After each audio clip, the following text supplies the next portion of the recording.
As you can tell, I like to go fast. Our race team is really well prepared.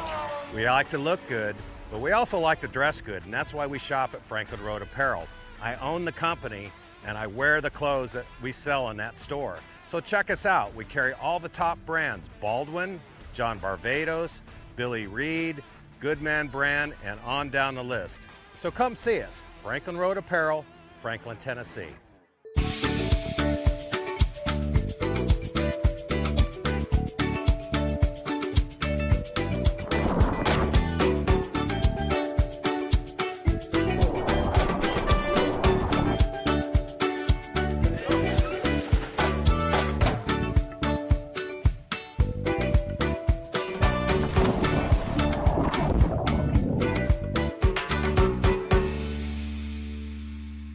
Lightweighting means reducing mass and consolidating parts. No one tackles these design and tooling challenges better than three-dimensional services. We'll provide flexible tooling solutions, including integrating parts, reducing design complexity, or even design changes. We're the go-to source for rapid manufacturing and low-volume production. Trust three-dimensional services to develop the most efficient approach to meet your lightweighting challenges today. Three-dimensional services. Prototype, production, proven. Menards is the Midwest's ultimate home improvement store. Family owned since 1958, Menards is the one-stop shop where you always save big money. Get the Midwest's best selection nationwide when you shop online at menards.com. We make it easy to complete your projects around the house, big or small. From hardware to plumbing or paint to appliances, we carry it all. Visit menards.com today to save big money at Menards. Save big money at Menards.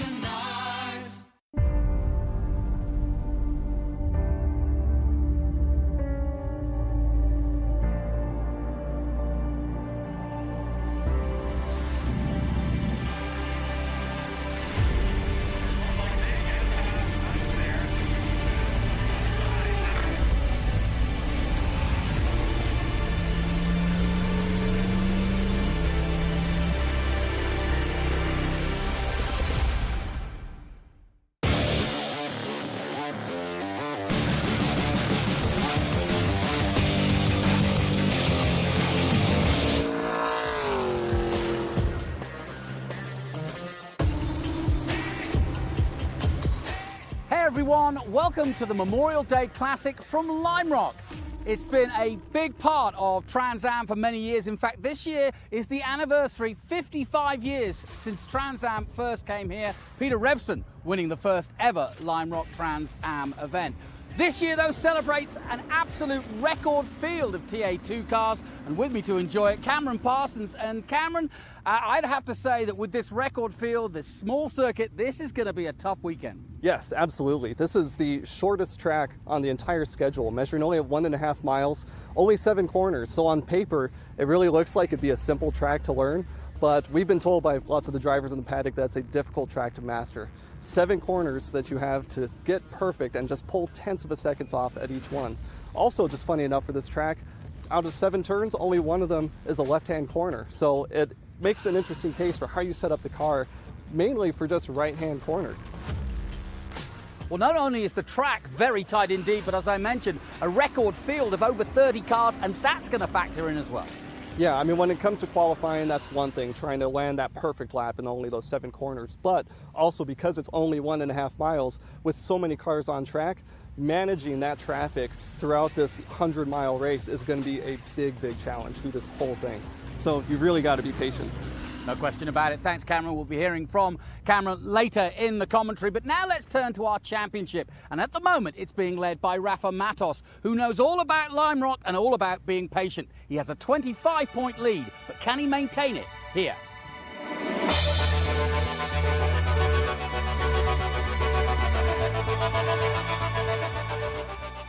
Yeah, it's still too early to, talk about, championship and that kind of thing. But it's certainly a comfortable lead going to this track, which is a very difficult one. We have almost 40 cars around this place, so it's going to be very busy in the race. And I think our biggest challenge is going to be dealing with lap traffic.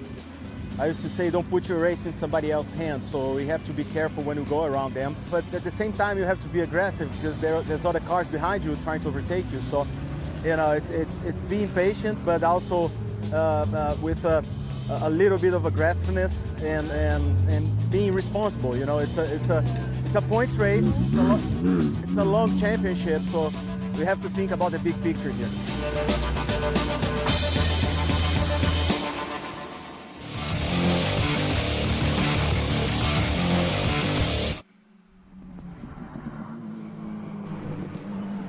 Wise words from our current championship leader, Rafa Matos, a two-time Trans Am champion. And as you can see, as we welcome you to Lime Rock Park for the Memorial Day Classic. It's been this way for many, many years, and really looking forward to it this year.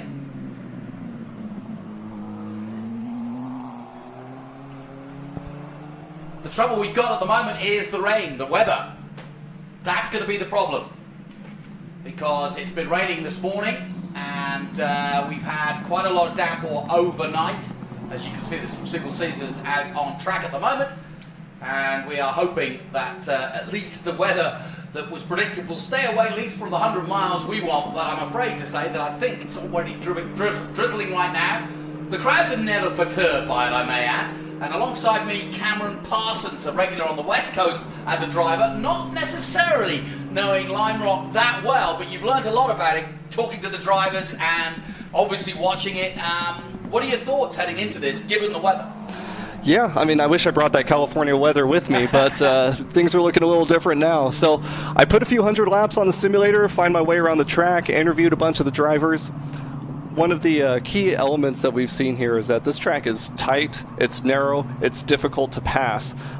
So when it comes to trying to move forward and gain position, there's definitely going to be some challenges.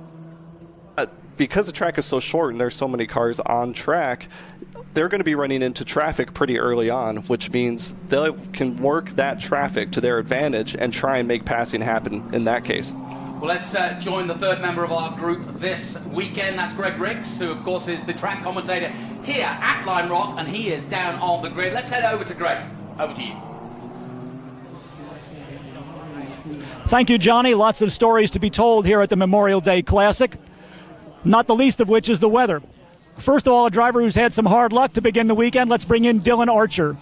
Yeah, thank you for having me. I just want to say I wish we could have been out on track, but unfortunate situations. We lost a motor in qualifying, but trying to make the most of it, and we'll regroup for Mid-Ohio and be back better.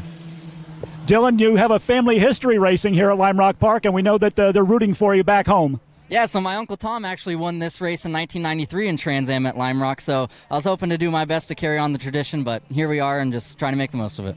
Well, good luck for the rest of the season, Dylan Archer.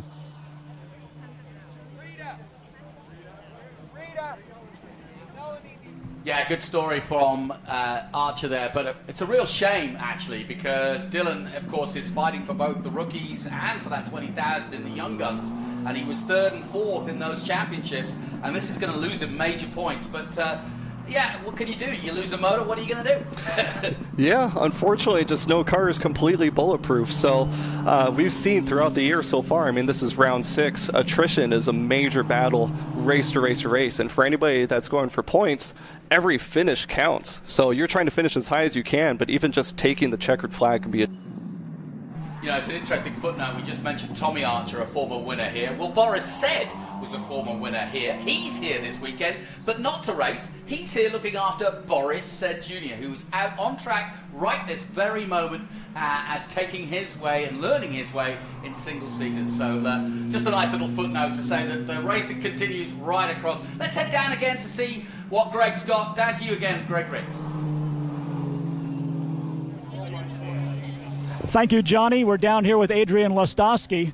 Adrian, changeable weather, one of the stories for today's race. What are you thinking in terms of going into the 100-mile feature race? We dedicated ourselves to a full rain setup 2 hours ago, and we just said we're going to go out on full rain, and we're gambling that it's going to rain pretty hard during the race. So that's how we set it up. We softened everything up. We gave it a lot of wing. We're on rain tires, and we're planning for rain, basically.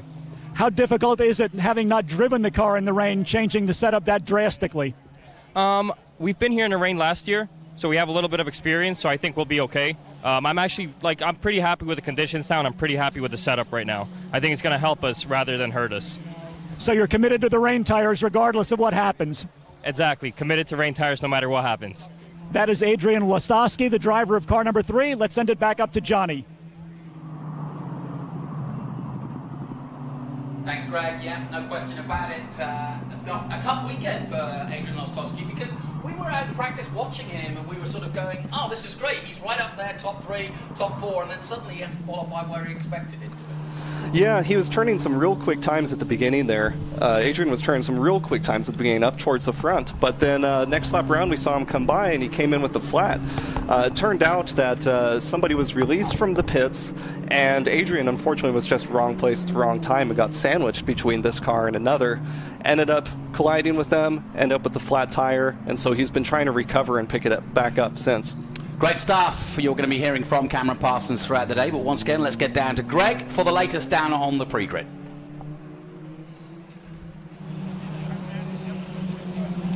Keith Prochuk is here with us now. Keith, you're starting from 8th position.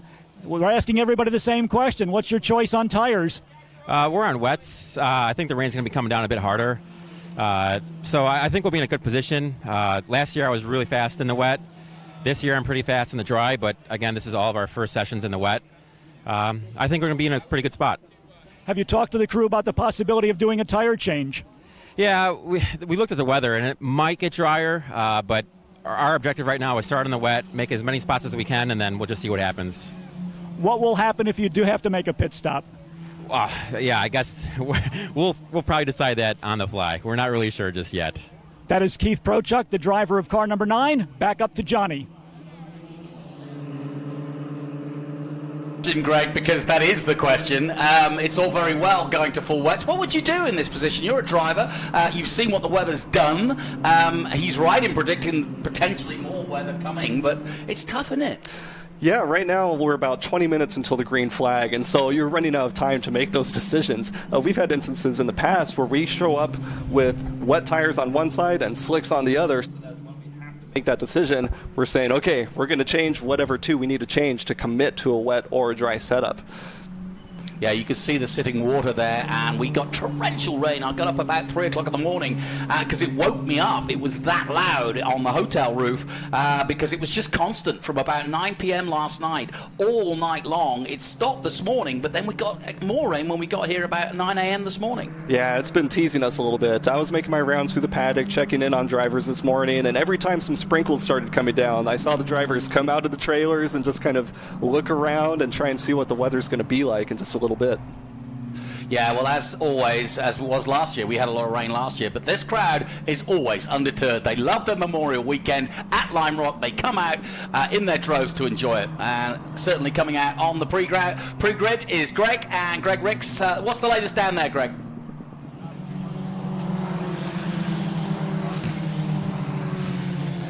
Thank you, Johnny. We're down here now with Scott Borchetta, the driver of car number 48. Scott, you're one of the drivers who may have a little bit of a glimpse of the conditions of the racetrack since you were out earlier. Yeah, we were able to do a few laps in our Group 10 car and just see what the grip of the tire is. And I have no rain experience, so this is going to be a survival race. So you're going out on rain tires? Yeah, I think pretty much the whole field's going out on rains. There's nobody that could handle this in slicks right now. Everybody's got to start on rains. Any thoughts on making a pit stop? Well, if we do get a dry line and the sun comes out, we're all going to go back to slicks. That would be the only time we'd come back in. That is Scott Borchetta, the driver of car number 48.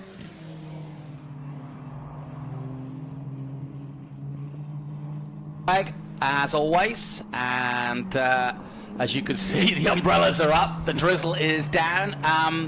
Again, going back to the setup, we mentioned that one left-hander. Talk to me a bit about that, because let's just say it was dry. It's a compromise anyway to set up. You said it's like setting up for an oval. Yeah, I've been told that this track is basically an oval track with a jump. And the left-hander, when it comes to setup, is basically a throwaway. You've got 6 turns that are all right-hand turns, and so those are the ones that you're trying to optimize your car for. Adrian Wastowski actually, described it to me like this is 2 different tracks in one, because the first half is a little bit tight and twisty. The second half is higher speed. So you want a soft car for the beginning, you want a stiff one for the end. So even though it's simple with all right-hand turns, or almost all right-hand turns, there's still some complexity and compromise, as you say, to where you end up when you go on track. Would you be nervous in a situation where the questions aren't answered? I know you drivers like to have control of your situation, but when it's like this, you really don't have, do you? Oh, this is the worst spot to be in. I like it when it's full dry or when it's full rain. Yeah. But when you're not sure and it's going to be one or the other, there's nothing that you can do but sit there with your driver's suit and a helmet on, just waiting to see what happens. And when you're already on grid, you can only make minor adjustments from this point forward. So some drivers, we heard, some might commit to a wet setup, some might commit to a dry. From here, all you can really mess with are maybe shock changes and tire pressures. And ultimately, your engineer is going to turn to you and say, you know, it's your choice, but here's what I would say, because that's his job. But it is a tough situation. No tough situation for Greg Ricks, though. We've got him working. Our producer is making sure he gets all the interviews. I'll explain why. Ben's not here in a moment, but let's head down once again to Greg Ricks. Johnny, fastest rookie here for the Memorial Day Classic is Brent Cruz. Brent, you'll be starting in 4th. We know that you come from a dirt track background. Does that help you under these rainy conditions? Well, I don't really know. I don't know if it will or or not. I'm guessing dirt really won't do much because you want to keep it as straight as you can with not a lot of wheel spin, and dirt's really the opposite. I hope it really transfers, and if it does, we'll be good. Any thoughts on making a tire change during the race if the weather improves? I don't know. I think it's going to take too much time because no one's really prepared. None of the crews are prepared to make a super fast pit stop, and I just think it's going to take too much time. That is Brent Cruz. He's the driver of car number 40, and he starts in 4th position. Back to Johnny. Thanks, Greg. Yeah, Brent Cruz, really interesting kid, a multiple world champion in karts, and is taking this Trans Am field by storm. He was fastest in first practice, and he is definitely one to watch as a young gun and as a rookie, just a kid, and already fighting with the likes of Matos and many others. Let's head down once again to Greg. He's got another interview for us. Thomas Merrill is with us now. Thomas, you're starting right up at the front of the field. What are your expectations for a wet race start? I have almost zero expectations at the moment. All the hard work from yesterday is right out the window. The good news is it's the same for everybody. The big challenge for us is going to be getting this many cars through turns 1 and 2 clean. If we can do that, we can settle into a nice pace and hopefully put on a good show. But to be honest, I think we're going to see some yellows. So I think it's going to be about managing the car and being there at the end, really. Have you given any thoughts to making a pit stop? No, not at all. That's a good idea, actually. I'll put that in the game plan. No, I think it's going to be wet all the way through, but it may not be super wet, so we got to keep the tire on the race car. That is Thomas Merrill. Let's send it back up to Johnny. Yes, and just to explain, Ben, a weekend off for Ben Sissel, I'm afraid. He's under the weather this weekend, just as the weather is playing a part here. So we wish Ben well, and he'll be back as soon as he can be. But let's take a look at the full grid then for today's race, the Memorial Classic here at Lime Rock. And it's no surprise that the man who was on pole position this time last year and pretty much dominated all of practice and qualifying is that man of the moment, Mike Skeen, the man from Charlotte, North Carolina. But the Ford Mustang doing a great job and doing in a really good record time of 51.4. Our multiple pole award winner is Mike Skeen, driver of car number 89. Pole position qualifying time 51.445 seconds around the mile-and-a-half track here at Lime Rock Park.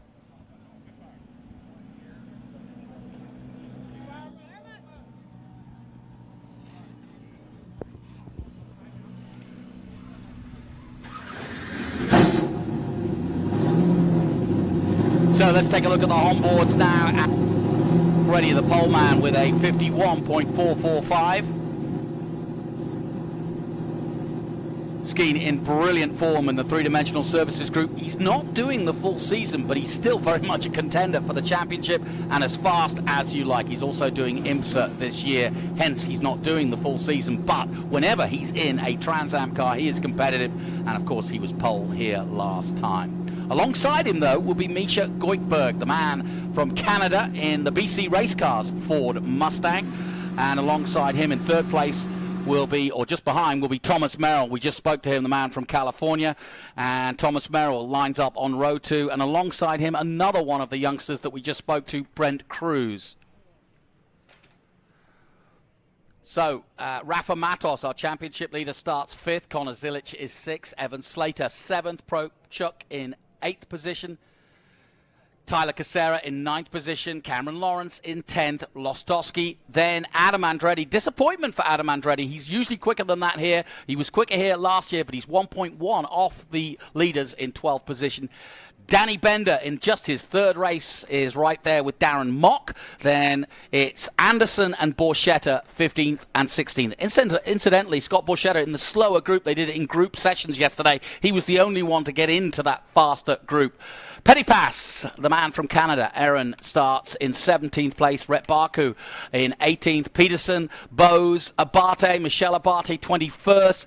Katenchi in 22nd position. Then Lustig, Sheehan, Young, Winston, Gallagher, Leesfield, Jeffrey Birdwell, 29th. Patrick Sanders and Connor Mosack, who got a brilliant 4th place last night in ARCA, will start at the back because he didn't do practice and qualifying, so watch for him to come through.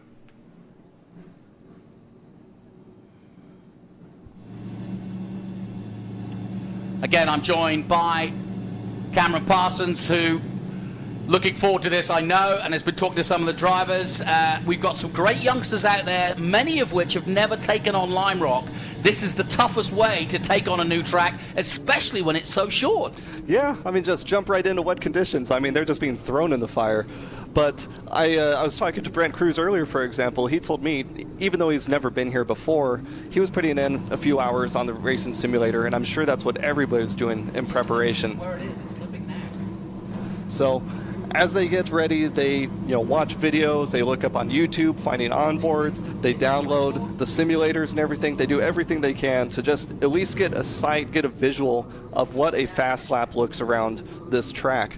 And then when you actually get the simulator, actually I did the same thing. I downloaded Lime Rock Park for Assetto Corsa. This group called VRC developed a TA2 mod actually based on my own car, so I got to drive my car in the simulator to learn my way around Lime Rock, and I'm sure half these drivers are doing the same. Yeah, I think that is a very modern way of doing it, and I totally understand that. How accurate do you think, now you've been here, it is? Surprisingly good. I mean, Sims have come a long way. VRC did a great job with the TA2 mod, and then Assetto Corsa is known for just having realistic tire physics and everything. So at the very least, you can learn a lot to figure out your marks, find your visuals, so that once you're at the track, it's all familiar territory when you're seeing it for the first time in real life. And as you've seen, we'll be on board with Scott Borchetta, we'll be on board with Mike Skeen, Rafa Matos, Adam Andretti's also got it on board, Barry Bowes and Cameron Lawrence. Here's Rafa Matos' three-dimensional services group on board. It'll be always interesting to see. I'm interested to see how he and Brent Cruz, and we haven't mentioned this yet, came together in practice and had a bit of fisticuffs, or at least a little bit of not so happy. It's only practice after all, but they did come together, and there was damage to both cars. They start alongside each other. Rafa, of course, the champion, and Brent Cruz, the new upstart, if you will, making his way. So he would love to take it to Rafa today. Oh, for sure. I mean, there's probably a little bit of finger pointing going on between who did what. I don't think we're ones to judge from where we are. But I think it's kind of a sign of what we're going to be seeing in the race, too, because this track is just that tight. And so everybody's got to do their part in making sure that everybody's clean and safe as they make their way around here. Whether you're the faster car making a pass or the slower car being passed, it's everybody's responsibility to give room and make sure that you're visible to whatever car you're sharing this track with. As we look down, the car's getting ready to go out. It's going to be tough conditions. The track is wet. There is no rain at the moment, but that could change quickly. Let's head down once again to the pre-grid and join Greg Ricks.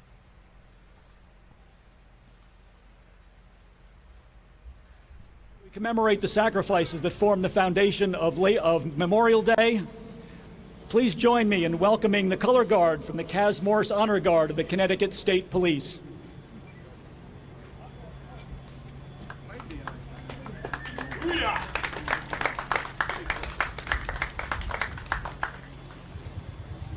It's my pleasure now to introduce the Reverend Heidi Truex from the Trinity Church, who will deliver today's invocation. Let us pray. God, our Creator, our uplifting and consoling presence at all times. It's a beautiful race day on this Memorial Day weekend at Lime Rock Park, and it's been a tough couple of weeks for our country. God help us and be with our neighbors nearby in Buffalo and far away in Uvalde as they grieve losses in their communities, especially the loss of children. We are both thankful this day, and we keep others in our hearts who have had a tragic loss. We thank you also, God, for our veterans of the wars of the United States of America. We are especially grateful to remember on this Memorial Day weekend all who have served our country in the past. Let light perpetual shine upon those who have died, protecting us and our freedom. Finally, today, we ask your blessing, Lord God, upon all our racers and all of us, the fans, and bless the Lime Rock Park employees and volunteers. Let us remember that it's one race at a time. Keep us safe. Amen. And now, ladies and gentlemen, we would ask you all please to stand. It's my pleasure to introduce from the Sharon Playhouse, Katie Weiser.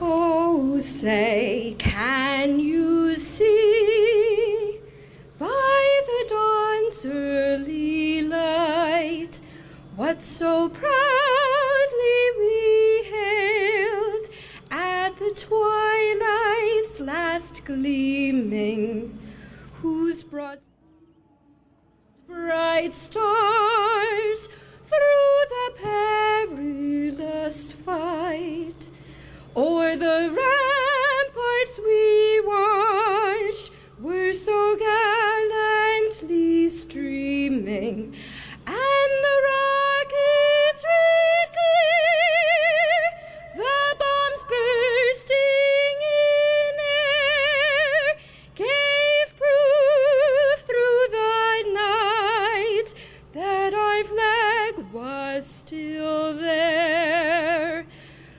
Oh, say does that star-spangled banner yet wave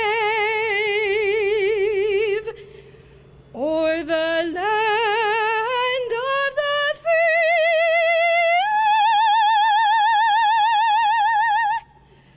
and the home of the brave?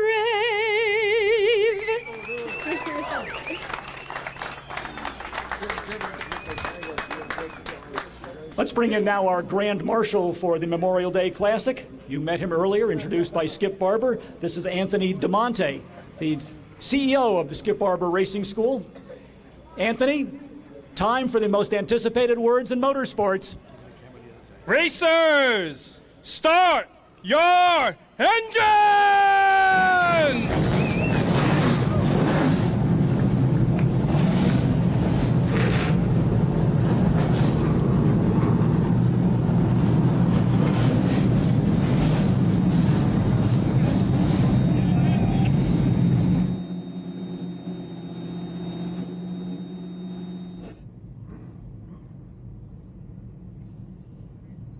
Going on right underneath our commentary position, which currently is literally rumbling with that noise of these thunderous cars. It is always a wonderful moment in motor racing, but especially at Trans Am, celebrating its 55th year.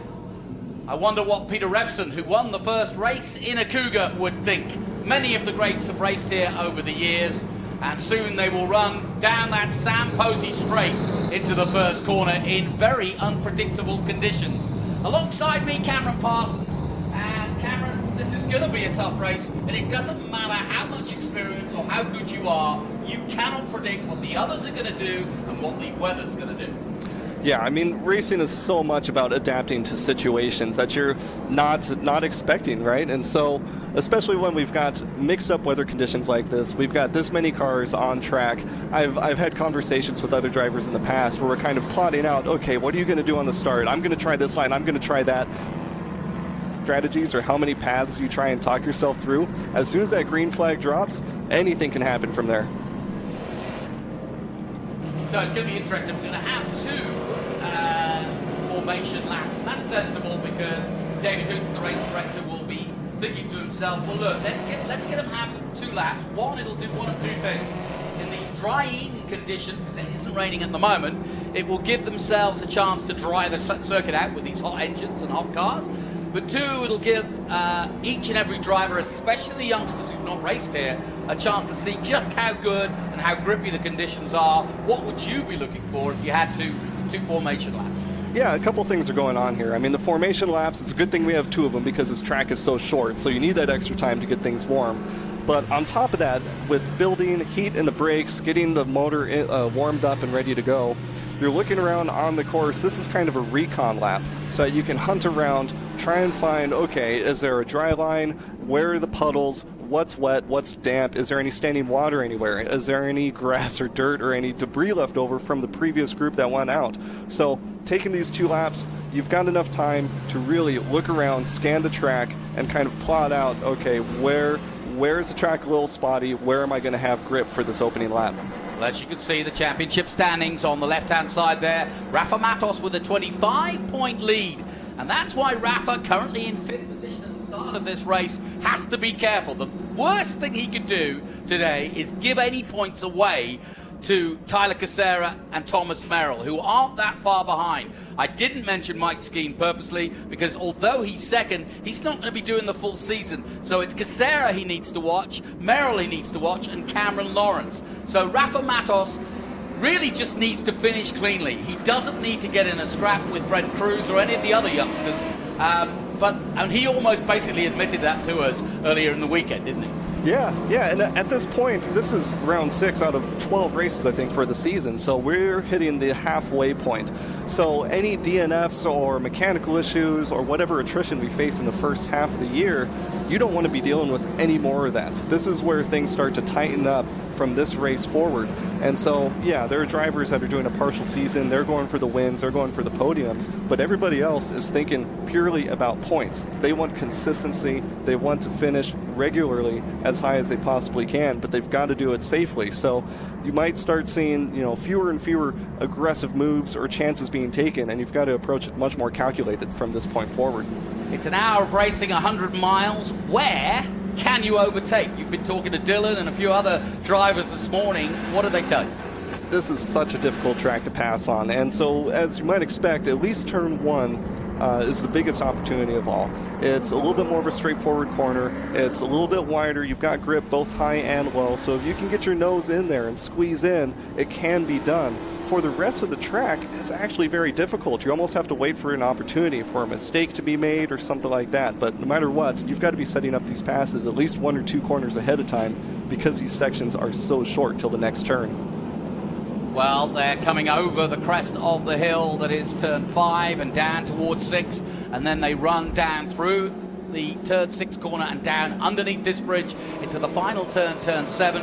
And it's somewhat ironic that Mike Skeen, the pole man in a Mustang, will be leading them on to the Sam Posey straight. Sam Posey winning in a Ford Mustang in 1969 right here at Lime Rock Park. History somewhat repeating itself here, but it's 2022. We have a record field here at Lime Rock Park, and we are racing. Good start from Misha Goikberg, but he doesn't quite get the better, or does he? Yes! Goikberg takes the lead for BC Racing. The Canadian, racing as close to home as he can, takes the lead away from our poleman Skeen. On board with Cameron Lawrence, with Prochuk ahead of him.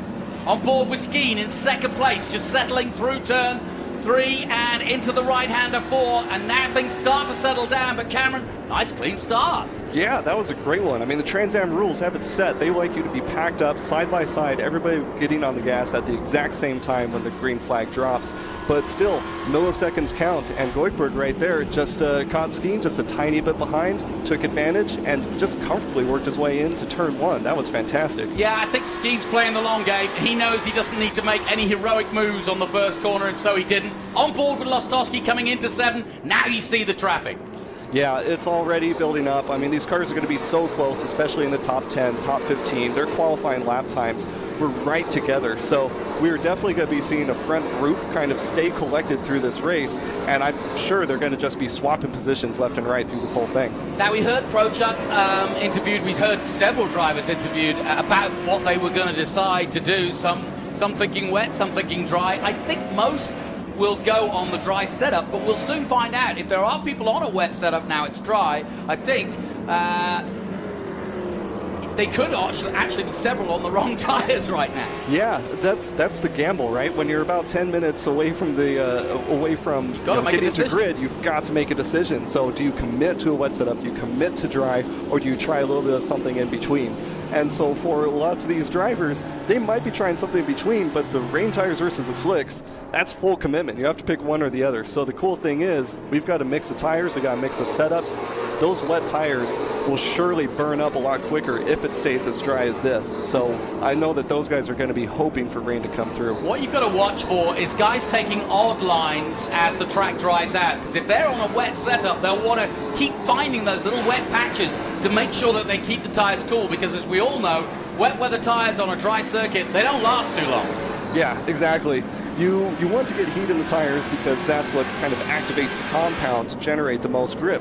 And so wet weather tires run a much softer compound, but the thing is, if you run them in the dry, they're going to be softer than bubble gum when they're done with them. Yeah. So they're looking for those wet patches to keep them cool. And on top of that, when the rain does start coming down, if it starts coming down, it'll collect up, it'll kind of find those spots of the track that are a little bit sealed up and less gritty, and those spots can become real slippery. So you might see some drivers drive partially offline to avoid those areas too. Yep, 66 laps to go, and it's Misha Goldberg leading the way at the moment, ahead of Mike Skeen. Skeen just biding his time at the moment in second place. Merrill is third. Both Skeen and Merrill winners here in the past. Rafa Matos is fourth. He's gained one spot. Slater is fifth, and Casera in sixth place at the moment. A little further back, we're looking also, Borchetta's dropped a couple of places. Brent Cruz dropped to eighth at the start. He, of course, starting ahead of Matos, so Brent Cruz not the start from the number 70, the youngster. But here comes Ski. He's peeking through the mirrors. He's making sure that he's visible, keeping the pressure on Goldberg there. I mean, you don't want to try any silly passes or anything, but he is definitely making his presence known here. That is great aggressive driving from Mike Skeen. He's keeping his foot on as they come down under the bridge towards 7. He's surely going to make a move here, but there's no way to do it. The next obvious is at the end of this Samposi straight, and the Mustang lining himself up as Misha Goldberg makes a slight mistake, and here comes Skeen on the outside. Can he make that stick? Oh, wow. I think the pressure that Skeen is putting on Goldberg is working, because Goldberg, you can see he's sliding. He's moving out towards the outside, opening up doors. As long as Skeen keeps the pressure up and keeps his car solid, all he has to do is maybe just wait for a mistake or a little bit of an extra slide. Well, if anybody's a master at putting pressure on, it's Mike Skeen. He's so comfortable in his own skin when he's in a race car. And Misha Goldberg, if he doesn't know it already, is under massive pressure at the moment. Thomas Merrill right there, ready to pick up the pieces if Skeen gets it wrong. But Skeen's got nothing to lose. He just wants to win this race, just as he did last year. Yeah, in this sort of situation, I mean, you can see Matos and Merrill, they're kind of just hanging back, letting that battle just unfold at the front, because for as long as those guys are fighting, it's going to keep them slowing down. And who knows what can happen, but it can open up opportunities for these third and fourth place guys. Dip some wheels in the dirt. Mistake. Onto the straight. That's the second time he made that same mistake coming out of 7, and now Skeen goes through. So Mike Skeen takes the lead for the three-dimensional services in the Mustang to lead this race, the man from pole, and also going through Thomas Merrill. So big mistake from the Canadian. That's a tough part when these cars are so close in their performance and these drivers are so close in talent. As soon as the door opens, it's real easy to get freight trained. You get knocked offline and you can see right there more cars to sneak past, and as soon as one gets through, it's so much easier for the next one to sneak past as well. And the drone shot really shows you just how tight it is in these group races. As we look at Tyler Casera still in the hunt, very much so, in the number 77, just going through shot in 6th place as we go on board with Evan Slater. Now don't forget, the all-yellow car you see ahead of Rafa Matos, there's 4 of these cars, they're all fighting for position. We're watching where Andretti is going to pop out. He's up to 12th already, having had a bad qualifying. Somebody going wide there as we go back on board with Evan Slater chasing Rafa Matos.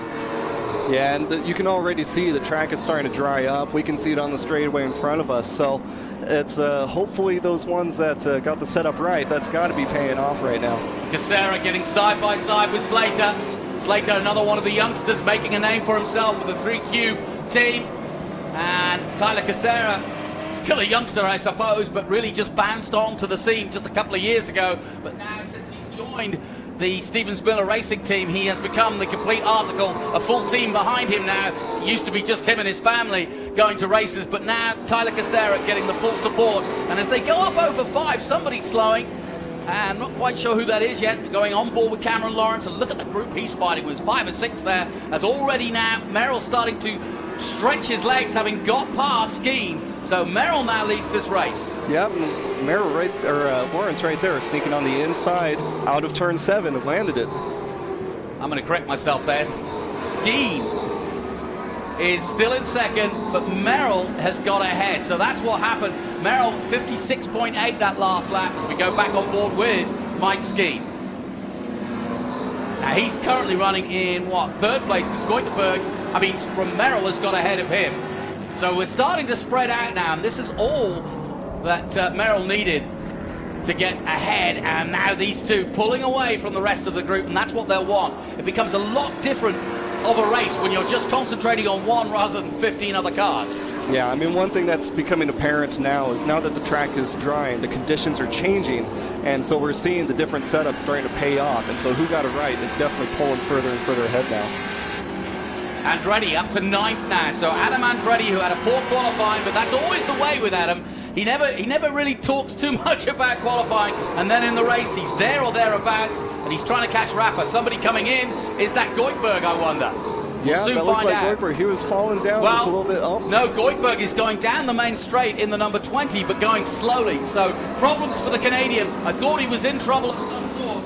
I thought he was going to come into the pits, but instead he's carried on out there, but just gone really slow through turn 1. From high above, this field now starting to spread out, but of course that just means they're going to catch up with some of the other traffic involved, with over 34 cars involved in this field. It's only a matter of time. You can see from the cars in the car pack how interested people are and how much they support this Memorial Classic, and it's already turning into one. Mike Skeen getting very close indeed onto the main straight, making a move on Ty Young now. Yep, so already that means they're coming up onto lap traffic. Tyler Casera doing everything to get past Rafa, but he can't do it, the Stevens Miller Racing man. Tyler Casera and Rafa Matos side by side through 1, round the outside, going around the long way, Tyler Casera, and he's done it! Nicely done! And he's passed the number 88. Well done to him, because that was really tough driving. And he's passed Rafa in that one. Skeen's still up in 2nd place.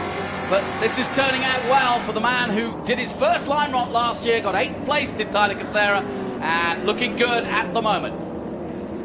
Yeah, it's really cool. That was a nice clean pass. He actually managed it around the outside. So like I was saying, there can be grip on the inside and outside. You just have to manage it. And he shut that door just right at the last moment to keep him from trying to come back around after completing that pass. Evan Slater now right behind Rafa as they come down the hill and into the final corner, turn 7.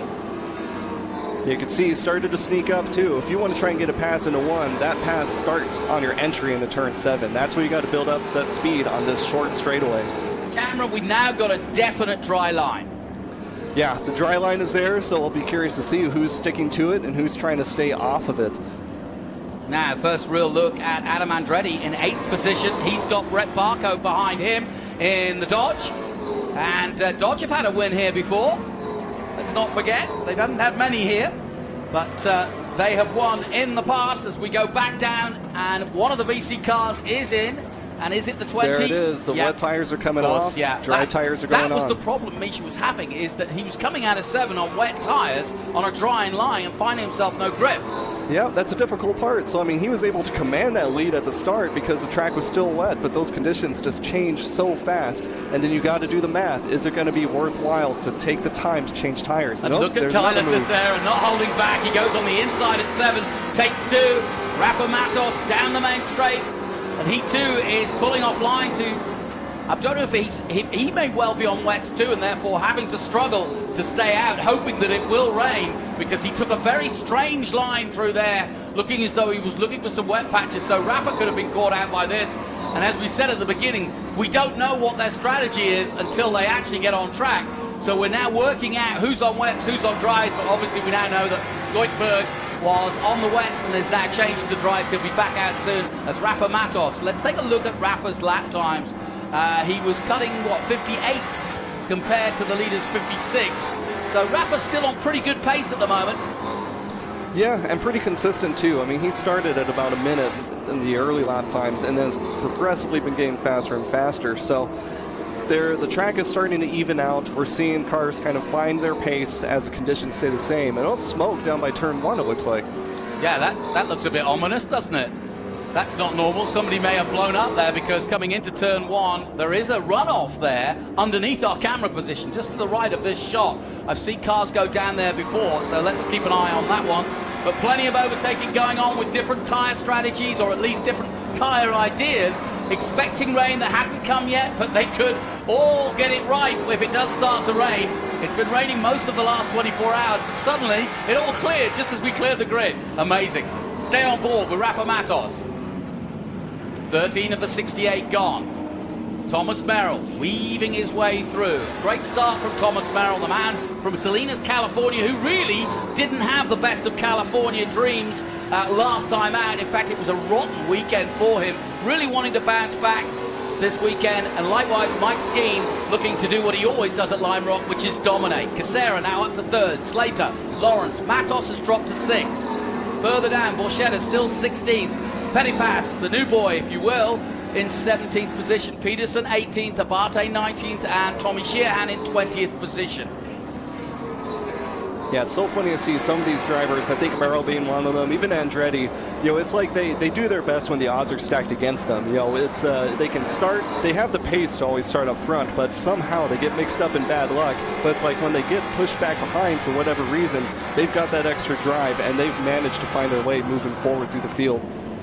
I don't think that Rafa Matos is under any stress right now. I think he knows that effectively he just needs to get a good finish position out of this. He doesn't need to get any fisticuffs with anybody. He's got that gap at the front. He just wants to walk away from here, knowing the conditions, knowing how small a track this is, knowing the number of people in the field, and having already had a crash with one of the youngsters this weekend. I think he's trying to stay out of trouble. Just seen that the 86 came in, so that proves that perhaps that Adam Andretti was on wets to start with, and has now come in to get dries because he was making good hay while it was wet out there, but now it's dry, and Rafa Matos has just done his fastest lap at 57.9. So the track's starting to come to Rafa now as we go on board with Cameron Lawrence. Nice move into the left-hander. Yeah, things are getting a little crowded in 3, 4, and 5. Looks like he's on Winston right now in lap traffic. Just kind of switching back, finding these opportunities, hoping these guys leave an opening. So far, lap traffic has been very courteous in letting these faster cars come through, though. Yeah, that was Cameron Lawrence actually making his way through lap traffic rather than making up a place in left-hander, but he nicely made work of that, but now he's got to continue that work. Yeah, the difficult part is, too, you can see the next cars behind him also doing their best work through the traffic, and every car that you're going to pass in this is going to be more difficult to pass than the last one. And so when you're lapping cars, first through those first couple that you come across, we got another car pitting here. It looks like the three-dimensional services. It's another one mostly. of the three-dimensional services cars. We'll find out in a moment who it is, because in a moment they'll come into our view. Somebody else locking up there. I think that's Petty Pass. Just trying to see what's happened. It is Rafa Matos, our championship leader, has just pulled out. And now the question is, he pulled out of the race, I wonder. We're about to find out. They are going to put tyres on him. It's amazing, actually, because he was putting in fastest lap, so I presume he was on wet, it looks like. Yes, he was. And so Rafa doing a hell of a job early in this race in wet and drying conditions. But now he's just got to the point where he has to come in. And that's why he started to drop down the order. Yeah, I am impressed that he was keeping the pace so consistently. I thought he was on dries because he was doing excellent laps. Pretty impressive. So Rafa Matos proving why he is our championship leader. 17 laps gone of the 68, so there's time for the Brazilian to get back out there. But it's Merrill leading by 3 seconds over Mike Skeen. Then Casera, Slater, Lawrence, Baku now to the top 6 in the Dodge. Prochuk 7th, Matos drops down the board. He's now down in 8th, but of course he'll lose that position, but they should get him out fairly quickly as we go on board with the Texan, Barry Bowes. Into left-hander. He's just behind Barco, I think, in that Dodge. Can't miss it, can you? No, the lone Dodge in the field, and we were saying we need to see more of those Dodges show up to these. They're always cool to see. Barco actually is with a Chrysler dealership, is that right? Yes, right, yeah. So they're representing the brands that they sell, which is cool to see. Really good. Adam Andretti getting past there as he comes up the hill at the end of No Name Straight. So Andretti now starting to fly as we'd expected to, because he came in earlier and changed 2 slicks as well. I'm guessing what both Matos and Andretti were hoping was get the wet weather tyres on, maybe get a delay, and the rain would clear up and they'd have time to come in, but there has been no rain, so they had to come in. They were kind of hoisted by their own petard a little bit there. Ty Young coming through shot in the 22. Yeah, this is one of the difficult things you got to decide on, because taking a pit stop takes so much time, and especially when you got to change tires on top of that. So like I said earlier, you're doing the math. Will we gain time or lose time by doing this by the end of the race? Come in, lost positions, lost time. They're committed to that tire change, so now they're going to hope that the weather does not change even more, where they might need to go back, because that's only going to cripple them. Yeah, no question. And both Andretti and Matos all the way down in 22nd place. So it's going to be an almighty drive now for both of them to get through this field. They're just coming up on Barry Bowes, who we were on board with a minute ago. And Andretti dispenses with Bowes fairly quickly. And Rafa and Ty Young having to wait. But I think Rafa's up the road already. Ty Young coming across the main straight as Bowes pulls in. So Bowes makes a pit stop. He looks as though he's going to do similar. Yep, passed by another car. It looks like they're doing a tire change. That is just the theme for this race. Now at the front, Thomas Merrill is doing 56s, so he's obviously on the slicks, and he's making hay right now. He's got a good gap of over 2 seconds over Mike Skeen, and he's sitting pretty at the moment anyway. Yeah, as long as conditions stay the same, he's definitely in good shape. And it looks like those top 3 cars still have a little bit of a pack going, but they are kind of leaving 4th place and on. It's interesting. Brent Cruz is down in 25th. Matos is in 26th, so they're back against each other again. And there went another 3-dimensional car into pit lane, so it looks like they all went on the same tire strategy. Yeah. And we only have limited crew out here for every team, so it seems like they're kind of prioritizing which driver comes in first, who's most important to get tires on as quick as possible. Yeah, as soon as they finish that tire change, bring in the next one. Exactly, no surprise. Doug Peterson yet to come in, but that was the 89 that did come in. And that's Mike Skeen coming in from 2nd place. So Skeen, actually, now again, a bit like Matos, has done a remarkable job to stay out as long as he did, 20 laps on those tyres, and now he's basically got rid of them. They've fallen apart, he's had to come in. So Skeen is in, and that gives Casera 2nd place. Yep, situations like this is where you see the experience start to shine through, because lots of drivers can be fast, but their ability to adapt to just the weirdest things being thrown at you like this, that is where that experience really shows through and pays off. Yeah, no question about it. Thomas Merrill marching on there. First real look at him, the leader with the HP Tuners car, the number 26. Thomas Merrill grew up in a racing family from Salinas, California, grew up around Laguna Seca, around your part of the world, so I'm sure he's well known there. They're farmers, and Thomas Merrill has been a long time proponent of Trans Am racing, and I hope it continues for many years to come. Yeah, being in the Bay Area around California, we don't get as much rain as you do out at a track like this. All but right, I would imagine, I would imagine Sonoma Laguna, though, he gets a little bit of weather, so I know that Merrill's very, very comfortable in the wet. Now, the question for Merrill in this particular race is how well does he deal with traffic? Look at Tyler Casera. You can see how quickly Tyler's going at the moment in 2nd place. He's really trying to steal a march and try to get on level terms. The gap is 3 seconds at the moment. We'll watch their times. They were very similar last time out, within a 10th of each other. And we'll keep an eye on this man, Rafa Matos, who leads the championship. There's Tyler Casera as they dives into turn 1. Let's see what the times are this time. 56.8, 56.7. Last time out, Merrill 58.4 and a 57.9. So this is getting interesting because Casera definitely making inroads. We go back as you see those ominous grey clouds in the background on board with Evan Slater. Yeah, I think there's still a little bit of light sprinkling going on, but these cars, actually there is some more water coming down on Slater's windshield right now. He's got the wipers on, so yeah.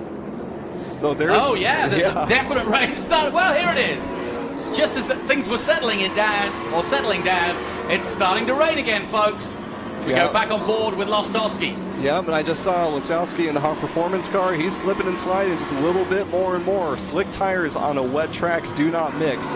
Before long, it's going to be like driving on oil if it gets any worse than this, and it looks like it is. I wonder if Skeen's kicking himself for coming in a lap ago, because he was actually on the right tires, but by now those tires would have been pretty worn. Exactly. The tough part is the condition of those rains, because just a few laps of driving rain tires on a dry track, they are used up. If they threw them back on in the wet now, they're definitely not going to be up to par with their regular performance. But depending how wet it gets, that might be the only choice they have.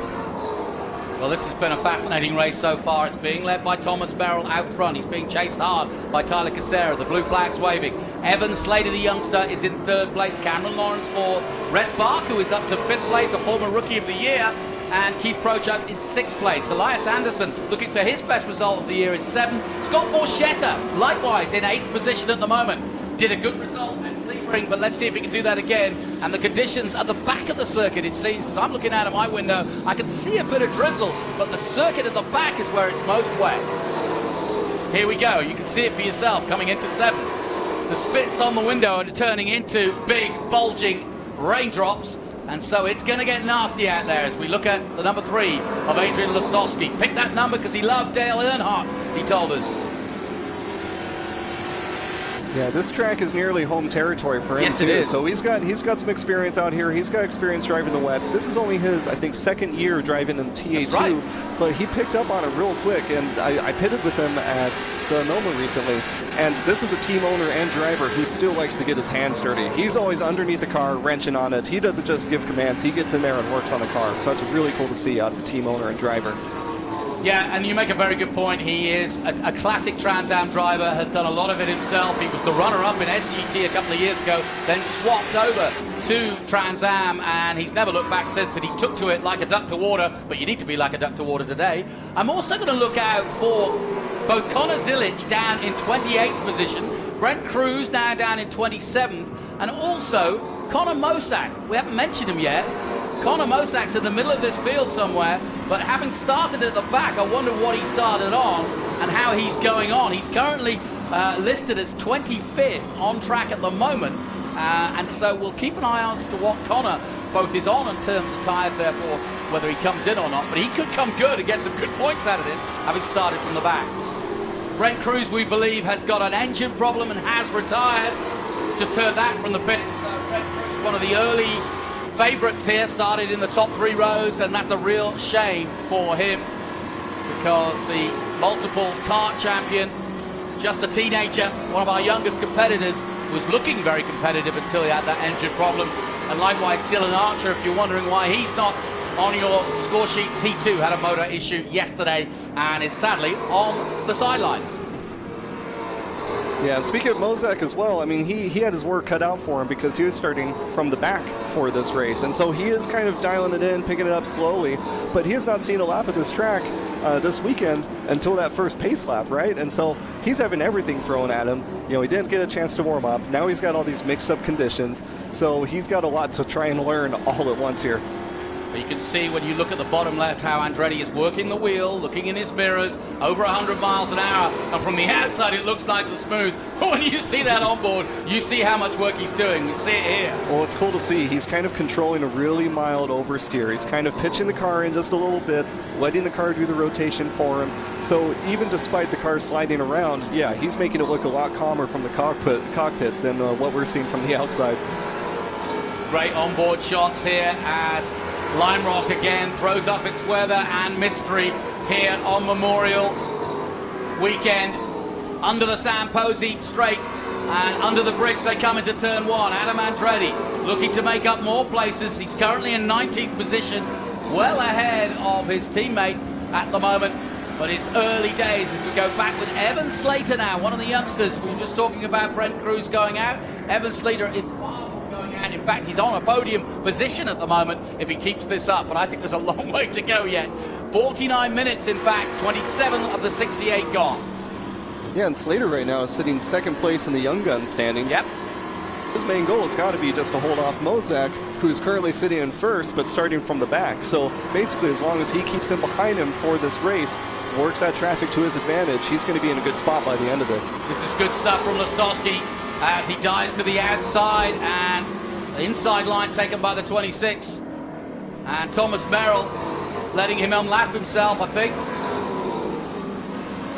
Yeah, that is interesting. And with these conditions right now, I mean, I look outside. Doesn't want to race him, does he? Yeah. I don't blame him. And there's still a dry line, but with how much water there is coming down, as long as you stay on the line, you're going to have a dry line. But if you put a wheel off of it, it is getting slipperier and more slippery. So you want to stay in line, and making a pass like this is becoming more and more risky because this is wet. Yeah, very. And just out of no-name straight, you've got to make it a really, really conscious effort to get through, because if you linger, you're stuck, like this sort of situation. This is the last position you want to be in for Lostowski, but he'll wait now as we look at Borchetta in the 48 for the first time. Having a good run, Scott Borchetta. Yeah, running 8th place, still running the 58 lap times. I mean, he's up there. He belongs in the top 10 right now with the times that he's putting down. So he's just keeping it out there, keeping it consistent. Scott Borchetta, of course, does a lot of the SVRA races, so he probably gets more laps per weekend than anybody. But none of those laps have been in the wet so far. But Scott has been learning his way bit by bit. A music man, as we call it. But he's certainly now an accomplished TA2 driver and well deserving of this top 10 position. He's ahead of Mock, a youngster. And of course, don't forget, the Big Machine Vodka team won in the Xfinity Trophy. Of course, he backs that team and got their first win a couple of weeks ago. So things are looking good for Team Borchetta. Yeah, Borchetta and the Big Machine Vodka team is just such a cool sight to see at these events. He's got a toy chest of cars, which he also brings to the track because, like you said, he's driving all kinds of different things at every single track. So he's having a blast out here, and he's getting some extra practice, which is always good to have. Well, of course, he runs Tyler Reddick, and he also runs Jade Buford, who was here yesterday, and Jade was filling in for Connor Mosak, so he's a racer's man for sure. He's quite happy to help where he can as we look at Barry Bowes and Tyler Casera coming into the picture now. Man running still in second place, trying to keep off Evan Slater. The gap between them just a couple of seconds. Yeah, when we were riding along with Borchetta, it looks like Listowski was getting up next to him. Listowski started in 11th place, and he's currently sitting in 23rd, so something must have pushed him back. So we're seeing him kind of trying to work his way back up to the grid, so I wonder if he was facing an issue earlier. We've just been giving information that Merrill is actually running on wet tires. Wow. Which actually does explain how, A, he's able to gap Tyler Casera as well he's done in the last few laps because of this wet conditions at the back of the track. But it doesn't explain how he's done 20 laps as good as he has. So I think the award for best strategy has got to go to Merrill because he only suffered a couple laps on those wet tires, but now it's kind of paying off as long as he didn't melt them during those dry laps. But right now, he's making it look like he can serve them perfectly because he is stuck to the road. You can see right there. Yeah, and he is a very well, what should we say? Not conservative, that's the wrong word. He's a very smooth driver. Yes, you do not want to be in Merrill's. He will make an opening and take it. But when it comes to just setting down laps, being clean, and not putting a wheel off, I'm not sure I've ever seen that guy make a mistake. And I'll tell you what, I wouldn't want to be a midfield driver in this situation because you've got guys like Raffler and Skeen coming through at big-time speed. And then you've got guys like Merrill who are trying to let people unlap themselves because they're either on a different tyre strategy or they've just pitted and they're back out on slicks and they're therefore going fast. But this track is half wet, half dry. It's tough. Yeah, it's such a tough spot to be in, especially a midfielder. It's like if you're racing Le Mans or some sort of endurance race, and when it starts to get real rainy, visibility goes down, you might be asking your spotter, okay, that car behind me or the one behind them, is that for position or is that the class leader? Wow, this is turning out to be another great Lime Rock race. Rhett Barco just going through onto the main straight again. And interestingly, Darren Mock now up into the top 10 and Mike Skeen just ahead of him in 9th position. So Skeen has made his way through into the top 10. He's now behind Scott Borchetta. How quickly can Skeen get back with the leaders, I wonder? Let's find out. We're on board with him now. Yeah, Skeen in the top 10 with the tire change on top of that. Yeah. Running through pit lane, 40 miles an hour maximum speed through there, and changing 4 tires. That eats up so much time, but he's getting it done. There's Borchetta. He's got him in his sights, and that didn't take long. On the exit of 6, see ya? Yeah. Mike Skeen makes that easy work. Yeah, his car was stuck. So far at least, it's looked like he made the right tire decision, but we'll see if it rains more. I'm still kind of gambling on Merrill ultimately having on the wets. Skeen right now it's paying off for the time being, but we'll see. Yeah, we go back on board with Skeen, and he's now looking for the next car to get past if he can, going through left-hander. And there really isn't an overtake here. There's a possible overtake at the end of No Name Straight, but you've really got to be confident. We watched it yesterday, didn't we, Cameron? And you were saying that you know, you can make a move there, but you can get it wrong there too. Yeah, you can. I'm not sure it's always a good idea though. When you see that wall on the outside, it comes up to you awfully quick. So a fascinating race as we go back on board with Barry Bowes now, the Texan.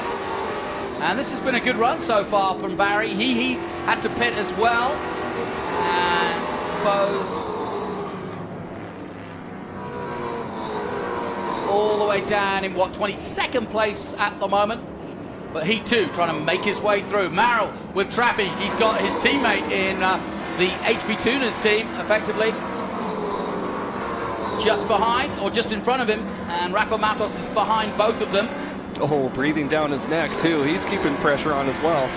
Just asking, how are you going to handle this traffic? Because if you don't make it through, I'm going to find a way through. You better not wait up on this guy. This is interesting because Merrill won't want to let Rafa by. Oh, and here he goes. I say that, he may not have a choice, and Rafa makes a nice move up the hill. You don't see many passes there, but Rafa, the Brazilian, the Riley on Fox, brilliant move on the current leader. Oh, and now he's going to do Project teammates as well. Yep. So Rafa, who isn't in contention against them, but I just thought that Merrill might just hold him back because, as we all know, the yellow perils that are the three-dimensional services group of 4 cars. And he's down in 18th position, but he's trying to get through. He's trying to do what Skeen's doing, which is to get as many places as possible. And Merrill choosing, quite rightly, not to fight with him there and get into trouble because it could ruin both their races. Yeah, especially running so close with the teammate and everything. I mean, we're still just about halfway through the race with changing weather conditions. I am still surprised to see lap times still are not off by all that much. So even though it looks like it's wet, that dry line is still sticking around. So we've seen Merrill go offline a couple times to get those tires cool. So it looks like he's doing a great job of keeping them healthy through this whole thing. Well, I thought that Mosak might be coming through, but he seems to be struggling. He too is in the mid-20s at the moment and hasn't really made up any major places. As making some inroads on the 77, Evan Slater starting to get ever closer to Tyler Casera. And this is the battle at the moment. Slater, as we go back on board with him. Where, Cameron, will he make the move? I mean, look at this. He's got to start it from here. He's got a good run. It looks like he does, but right there, he had to check up just a little bit at the apex, which means that just killed his straightaway speed. So it seems doubtful that he's going to make it into 1 unless he does a serious dive bomb maneuver. But at this point, that's not going to happen. Yeah, and as you can see, Casera gets into the middle of the track, and now he's got Borchetta on the outside. Let's hope Borchetta doesn't come back in online and get in the way, and he kind of has done that, but it's not his fault. Evan Slater's in his own race. Now he has to go high and wide into left-hander. Yep, to try and set up the next one on the right, so he'll get a little extra speed through here, see if he can get a run through this right-hander. Looks like he's got it. Don't get checked up in the middle. Yep. Borchetta not giving him a lot of time, and he's not going to get through at No Name, or is he? He's trying to Rafa Matos, and he does make it. Oh, but that's right in the needle. Nicely done. And in a moment, Borchetta's going to see him pop through. There is Slater. Yeah, he is looking all around, filling his mirrors, saying, come on, man, make some room. I'm going to find my way through here one way or another. But now, look get it right through here. Look how Casera's getting away, though. Yeah, Borchetta just missed the apex by a little bit, but still, Slater's running so close to him that any time that Borchetta gets on the brakes, Slater's forced to do the same, and it just kills his run on the exit. Here's our first look at Michel Abate just coming through as well. But Slater still not passed, and this is playing into Casera's hands nicely. Slater looking for a podium, but being held up by the 48 of Scott Borchetta.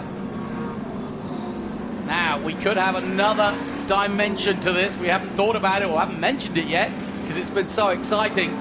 But we do have a caution. I thought I saw out of the corner of my eye that was going to be a full course caution. That changes everything. Cameron, if you're going... Yes. What goes through your head at this point? I mean, the first half of this race, there's so much going on. The field is so mixed up. And so now, anybody that's fighting for position, you can take a moment to breathe, let the field pack back up, and now you've got a second go at this just halfway through the race. Now, we talked about this, and this is something David Hoots... Oh, that's why. We've had a big off, the number 98. Yeah, that's Doug Winston.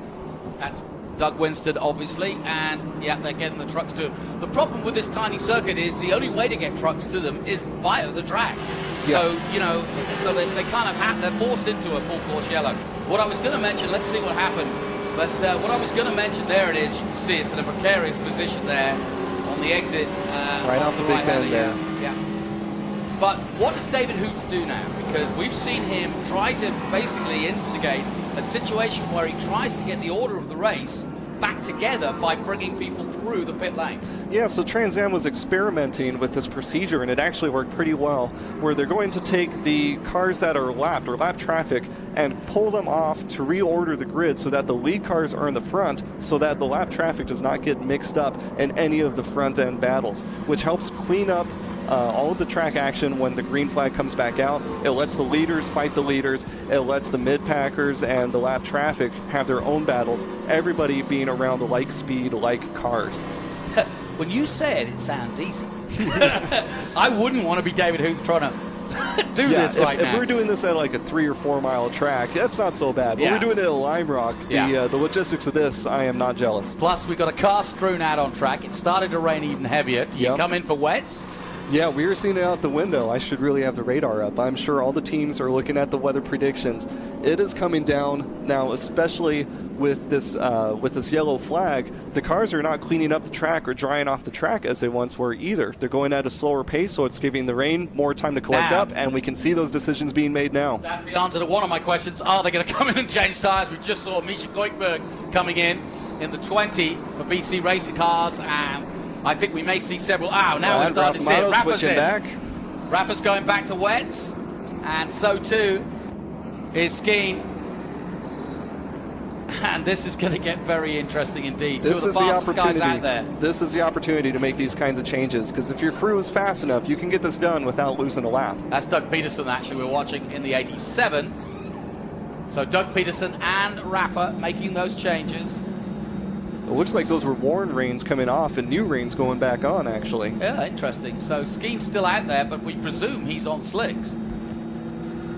So it makes me wonder if Skeen is only doing a partial season this year, since he's not going for points, he might be a little bit of a lower priority as far as tire changes go. Yeah. So he might come in a lap or two because, well, they only have so much crew that they can have to change tires. So he might be coming in after they're done with those other three-dimensional cars. And incidentally, this is Doug Peterson's 100th Trans Am race. Quite an accolade by the team owner.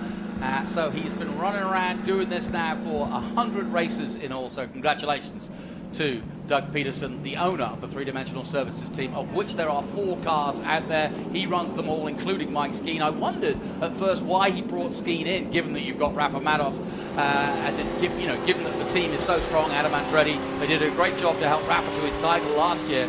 But it's proved to be really strong, and because they're such an open and smart team, they're like, listen, we'll take data from wherever we can, and we respect Mike Skeen better than anybody else out there, so bring it in. Now look at how many are coming in. 1, 2, 3, 4 cars coming into the pit lane, 5 cars now. So big decisions being made at this point. Yeah, they just keep coming in. You see Michelle Abadi coming in as well. So, and this could be Hoots just here, cars reorganizing. This could also be Hoots doing his, basically trying to get the order back to what you said, exactly what you said earlier. Yep. So here's where that procedure takes place. You see them just release them right back out, real quick and hopefully easy. Hopefully that's all the sorting that needs to take place. Wow, that's impressive.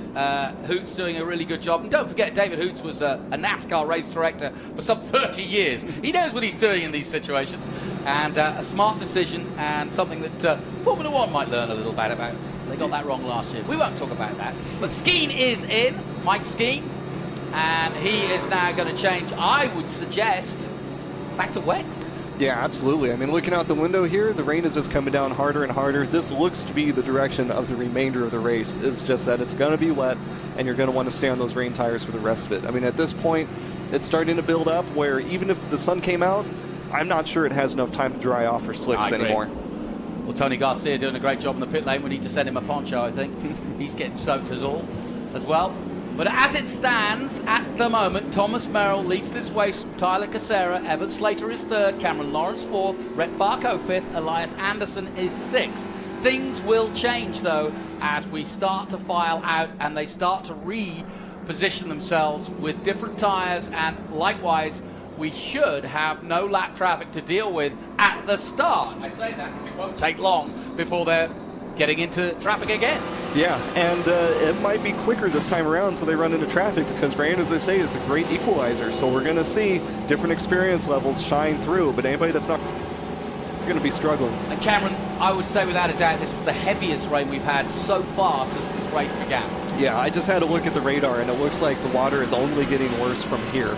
So hopefully it does not get too bad that anything has to be delayed or slowed down, but these drivers definitely have a challenge.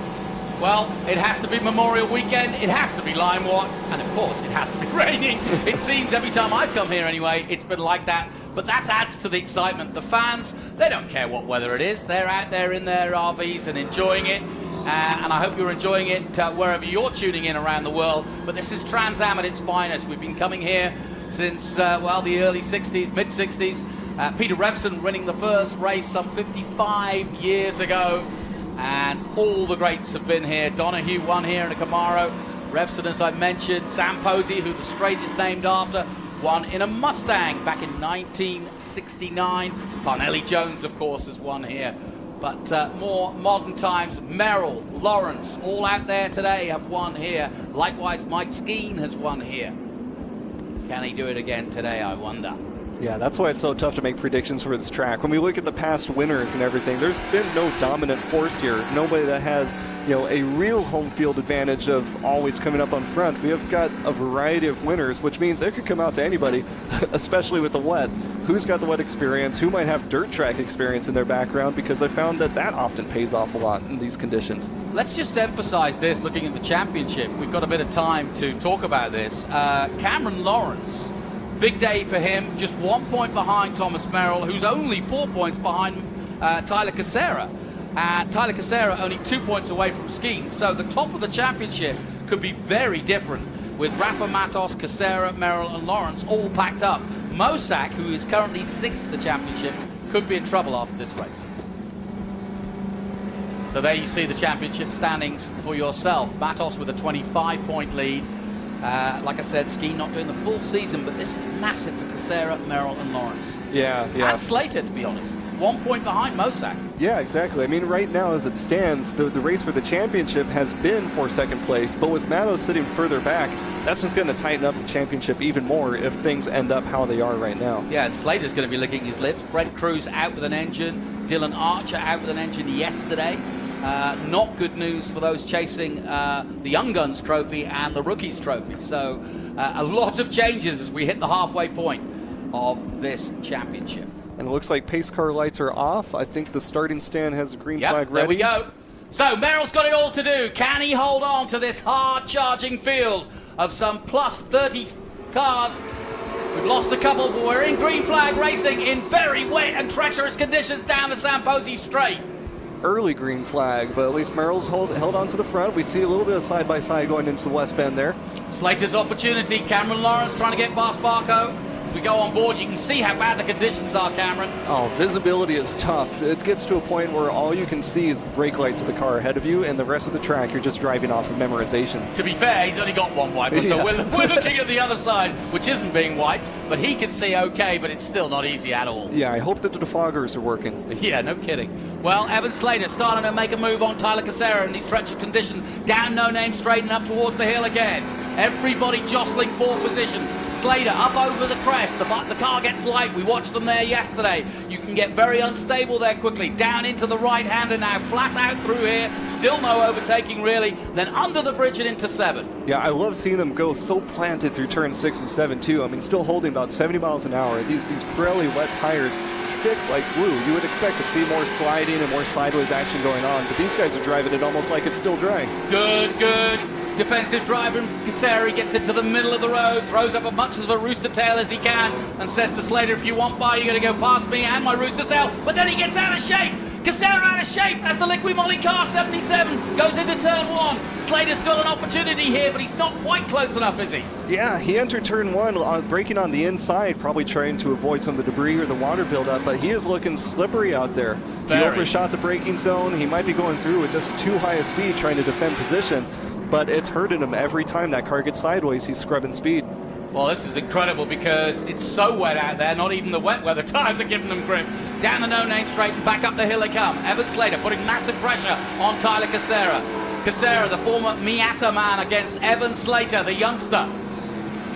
Yeah, so Casera, if he's coming out of Miatas, he's got to have some experience dealing with racecraft and defending a position. So even if Slater comes up on his tail looking for room to pass, you know that Casera is going to make it difficult for him. He's used to pressure behind him.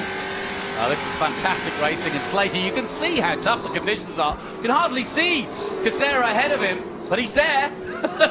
Plus, they've got traffic to deal with.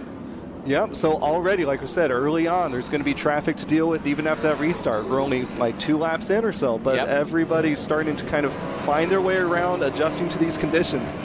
On board now with Cameron Lawrence. His view, not much better, really, for the Franklin Road Apparel team, running for Ken Thwaites. Yeah, I'll tell you from the driver's seat, when it rains hard enough, basically your only visibility when it's raining this hard is that split second when the wiper goes by and then the next second that the wiper goes by. And you're kind of trying to see where you're going in between those wiper slides. Well, I'm looking out the window of our commentary box and it doesn't look as though it's getting any better. And under pressure now, Misha Goikhberg all over Cameron Lawrence. Whoa, big movement there. And through he goes, but you can barely see it. This is like a Le Mans film at the moment.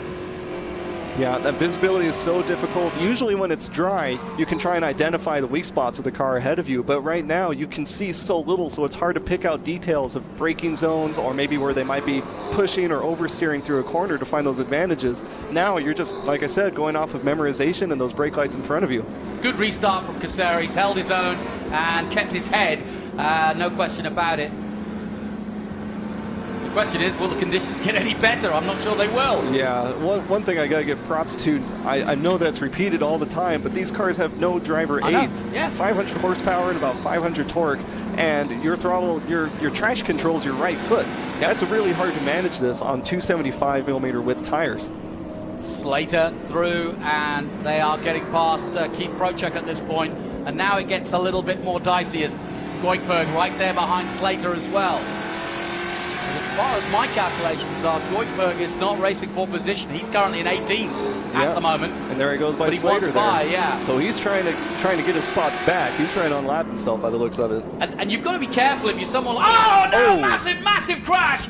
Oh, nasty, nasty moment for Andretti as off he goes at high speed. That is a big, big off, and that's going to bring out at least a full course safety. But he's ripped the side of that car apart, and sadly it's the driver's side as well. But that's a big moment. I can see Andretti looking fed up. And yes, sure enough, full course yellow. But Andretti involved. Don't know if anybody else was involved, but we caught the end of that. And Andretti's sitting back and waiting because he's taken the net down to tell everybody that is basically the international sign that says, I'm okay, but I think he's got a heavy hit. That was a hard hit. It looked hard. Thankfully, he looks to be okay. Obviously disappointed. You can see him moving around in the cockpit. It looked like he was by himself, though. I'm curious to see if there's anybody else involved. I'm wondering if he came over the crest and then just got sideways when he hit some water. Yeah, that is one tough thing about tracks like this. When it's so wet, that grass is like driving on oil. And so if you put a wheel off or go off for any reason from the cockpit, it feels like you actually accelerate when you hit the grass. And there's no slowing you down. You can see how close those walls are. So there's very little room for error on a track like this in these conditions. Andretti was behind Tai Young and in 18th position when the accident happened. And in a moment we'll get a replay and we'll see just exactly what happened. Misha Goikhberg, and that's the problem. You've got guys trying to get through the traffic, like Goikhberg and Andretti, and then you've got guys trying to hold position. So let's have a look, Cameron. Let's see it with your eyes as a driver.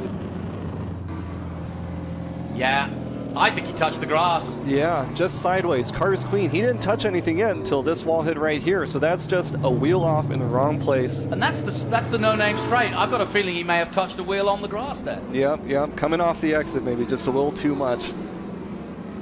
What a shame.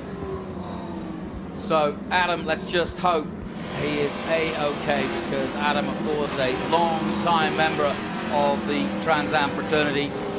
One of the most affable guys, always there to help the youngsters, and he will be bitterly disappointed. He wasn't happy with his qualifying yesterday. You can see conditions not easy as we're on board with Scott Borchetta, but I hope to have Adam up here in the commentary booth later in the weekend, and he'll, I'm sure, explain what happened, but that car is a mess at the moment, sadly. Look, you can see them dragging parts of the car off. It is down no-name straight, isn't it? Yeah. My guess is a wheel dipped off on the exit of the right-hander leading up to it. Or there was sitting water. Yeah, which we're starting to see. You can see it offline. We're getting standing water here and there. These cars, they're not ultra-light like an open-wheel car, but they're still 2,800 pounds. Yeah. That's not a lot of weight for a car, especially with this much power. And so when you drive over those pools or those little lakes, you can still get some hydroplaning action going on, which can really throw the car off, even if you're going in a straight line. So we're under full course safety here at Lime Rock at the Memorial Weekend Classic, and we've had a strange one because it started off, well, in drizzly conditions. We had a bit of rain this morning. It dried up a bit, and as we stand, Merrill leads this race by Tyler Casera by 3.5 seconds. Evan Slater's looked very good indeed. He is in third, Lawrence fourth, Baku is in fifth, and little behind him is Jim Gallagher, which is a surprise. That's the highest I've seen Jim Gallagher, who you know well. That's really cool to see. He came from the West Coast. Of course. So that would be a great result for him. Likewise for Darren Mock, who is currently in 7th position, Elias Anderson 8th, and Scott Borchetta's dropped to 9th now, having been up there in the top 8. And Aaron Petipas from Canada is in the top 10, and he'll be surprised at that because he, started 17th? Yeah, I mean, it's really cool to see because of these conditions changing. Oh no, we start on wet tires. Now we got to switch to slicks. Now we got to change to wets. I feel like the whole field is just so mixed up because it just screwed over everybody's strategy on how they approach this one. Yeah, I'll be interested to see what Rafa Matos does now from 13th position. Who else? Mike Skeen in 19th at the moment. And you'll see again, Cameron, as you pointed out to our audience, but let's just re-emphasize it.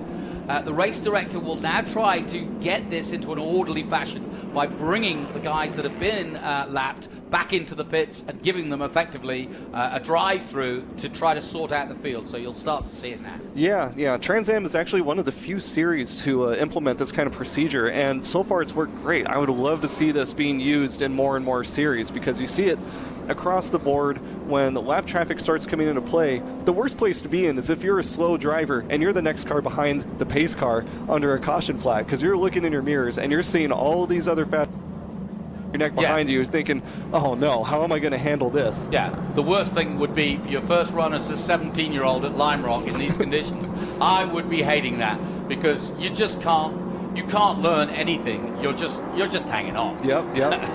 And you can see fog is starting to come into play. Mattis's windshield is starting to fog up. He's got some spots that looks like maybe the defoggers are blowing on. I hope everybody soaked their windshields with some molecule anti-fog spray in preparation for this. But at this point, you might be kind of ducking or shifting to the side, trying to look for what little pockets you can on the windshield. So it looks like he's got little patches that are heating up the windshield, but not completely. Is it enough to see, I wonder? Yeah, so most of these cars have kind of a electrical blower, this high-speed fan that sits in the dash, and then you've got these vents placed on top of the dash that are blowing up at the windshield. So It's not completely open.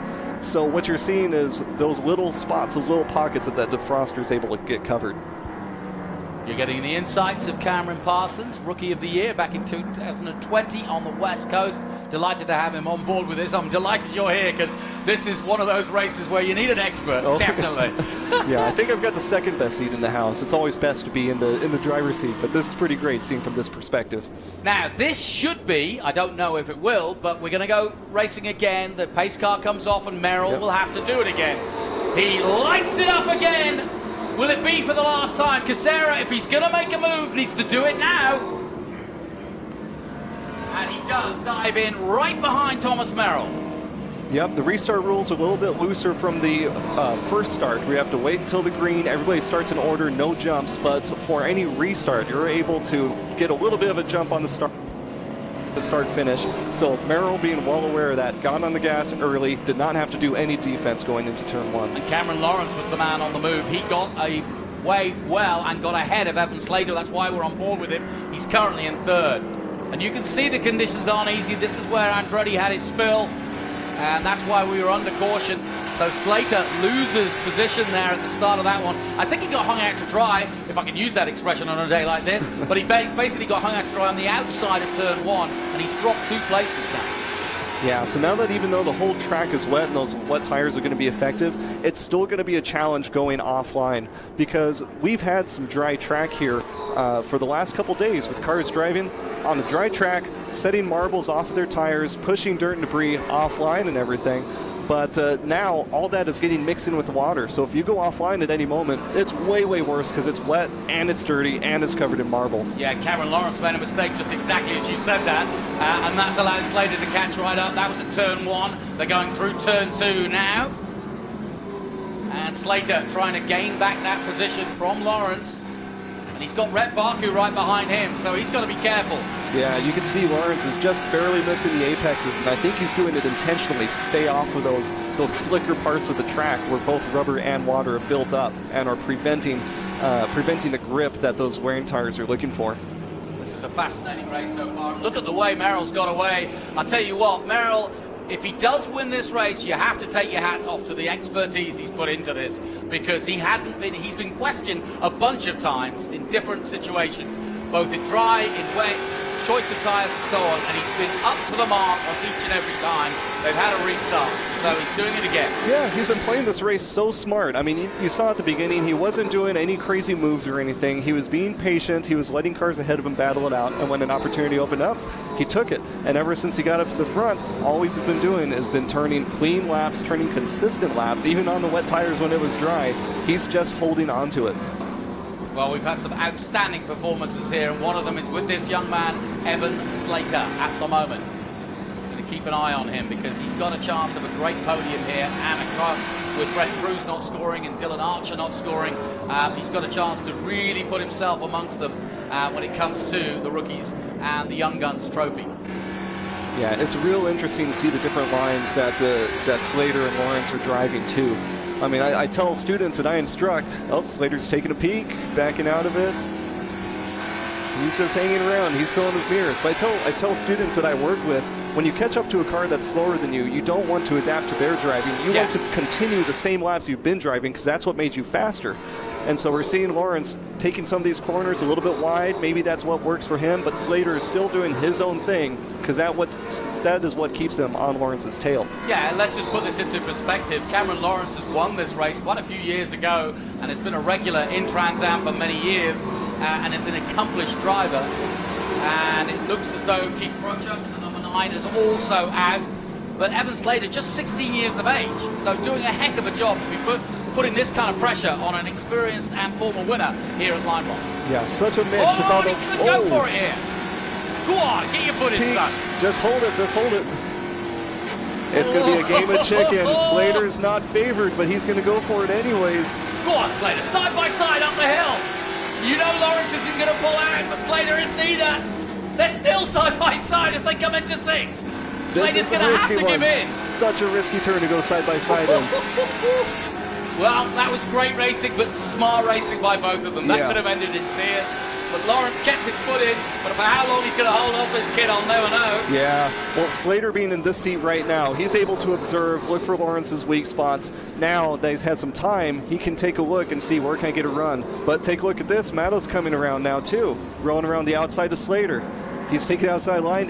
Man, he is on rails. How stuck he is on the outside of that bend. And here comes Rafa. Rafa's back into the hunt, as it were. Looking at Rafa Matos. Great racing so far by the championship leader. As we go back on board with Cameron Lawrence. This is great racing, and I hope you're enjoying this as much as we are. This is absolutely superb stuff. Yeah, some of these cars like Matos that are working their way back through the field, I'm sure they want to pick off a couple cars and then get another yellow, and then pick off a few more and then get another yellow. Well, I'm just amazed at, we mentioned Jim Gallagher a moment ago. I hope he sticks to where he is at the moment, because this will be one of the best results of, for quite some time now. Up in 9th at the moment, ahead of Darren Mock. Skeen is currently in 15th position. Now, Conor Mosak, I said he'd make an appearance, he is. And he is in 14th position as we watch this battle that continues. Lawrence all over the back of the 89. What can he do? Yeah, Matos and Skeen, they must be sharing the same setup because they are both working their way through traffic, sticking so well to the track in these crazy conditions. And Mosak's just ahead of him in 14th position. Birdwell 13th. Matos is up the road slightly. He's got Sheehan ahead of him. But Matos is the one to watch now to Andretti's house. We go back on board with Lawrence. There's Goikberg. Now, he made a pit stop. Now, what's he on, I wonder? Surely he's on wets, because you couldn't race at this pace on slicks now. Right, I would imagine anybody at this point has got to be on wet tires. If they're on slicks, they've got to be, 40 seconds off the pace. Yeah, exactly. It just can't happen. Goikberg does get through on Lawrence, but of course that is not for position. Goikberg just trying to make a move, trying to get back up the field.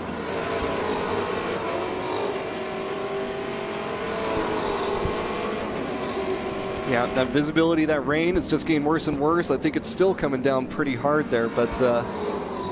yeah, Slater got through with Goikberg. Yep. He basically used Goikberg to make his move, and it made it easier than trying to go head-to-head with Lawrence. So either Lawrence has given up on the ghost on that one, or he's got, thinking he was letting just Misha go by, he's let both of them by. And look at the vision that Matos has got. It's not easy, is it? Yeah, it's starting to make sense now when we saw Lawrence earlier staying off of some of the apexes. When they went through the apex at turn 2, there was water pooled up in there. Lots of these turns, there might be a slight amount of camber where water builds up at the bottom of the turn, right up next to those apex spot, where if you hit it just wrong, you're going to hydroplane right at the apex.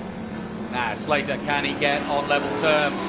He's not that far behind, but time is starting to run out with 12 minutes to go as he dives into turn 7.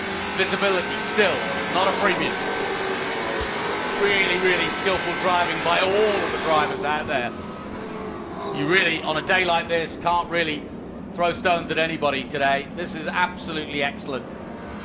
Tyler Castera has equipped himself well, very well indeed. And maybe it just helps the former Miata man. A small circuit, tight racing, wheel-to-wheel stuff. Yeah, some of the Miata drivers are some of the bravest drivers I've ever seen. They've thrown themselves into such crazy situations and somehow always find a way out. So he's dealing with maybe 1,000 pounds extra and maybe about 350, 400 more horsepower than what he might be used to, but he is handling it. Those are semantics, aren't they? But that's the point, isn't it? Yeah. It really is so different. Evan Slater, we're continuing on board with him. We'll keep an eye on just how much time he can take out of Tyler Castera. The gap just under 2 seconds at the moment, and time still on the board. 11 minutes to go, 59 at the 68. Yeah, an interesting thing about this track, interesting, some damage on the front end. Is that Mosak, or is that Leeson? It's Mosak's car that's damaged, so that's another reason why Mosak is not making it further than 14th. He's got up that far, but that looks rather nasty for the 28. And here's the onboard of Skeen. Now, what's happening here? Well, we can't see, but he hopefully can. Yeah, he must be swimming in his cockpit right now. It If it's looks that what it wet in looks there. like, but I think it's just his onboard. Oh, and he had a BC car next to him by the looks of it. Yeah, That they may be did. They had Goldberg. Misha next to him, but don't be fooled by that. He's up to speed because you can see from the miles per hour on the dash that he is still running at absolute speed. But now Slater is reeling in Tyler Casera. Now we've got a battle for the finish here. Over the hill in the Crest Lake Cup. Slater's right there with Casera. Yeah, you can see every lap they come by, he's tightening up that gap too. He is actually gaining on him. No question that he's putting the pressure on, but where? Should be at turn one if he gets good drive here. But again, slight mistake by Slater. Surely this is a chance for Slater. Would you see that as your chance? Yeah, absolutely. I mean, with only 8 laps left to go and 55-second laps, there's basically no other chance to get it done. You've got to start looking for those openings right now. Well, this is intriguing stuff because Slater has got to make a decision. If he goes ahead of Casera, he also leaves himself open to be popped, to be popped off in terms of an overtake by Casera himself, because he can see what he's doing once in front. Exactly. You can see Casera in trouble here, and that's playing into Evan Slater.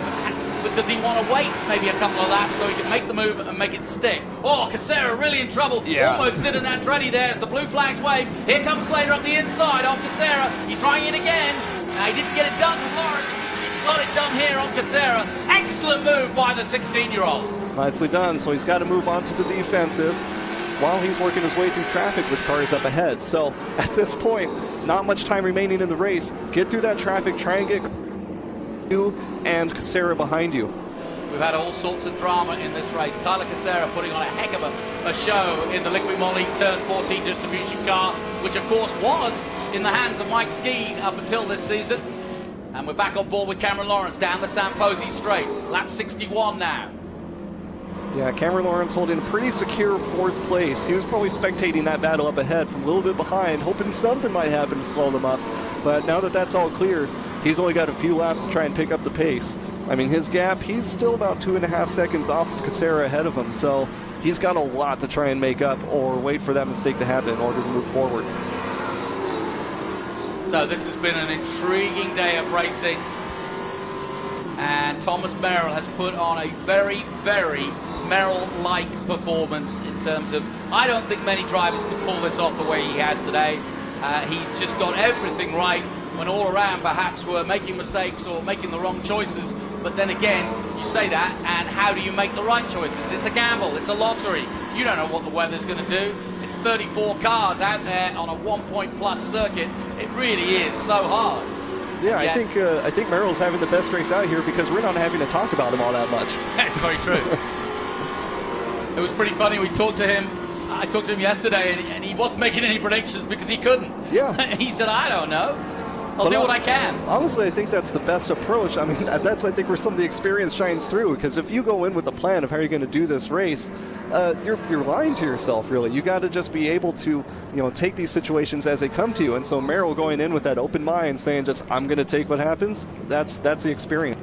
How about this is a baptism of fire for Aaron Petitpas. I bet he's having a Dairy Queen tonight because he's going to deserve an ice cream. But the man from Canada, who's got a special retro throwback scheme coming into the championship this weekend, and not a known face perhaps, the the man from Nova Scotia in Canada, from Hartford, and welcome aboard, as they say. Really delighted to have him on.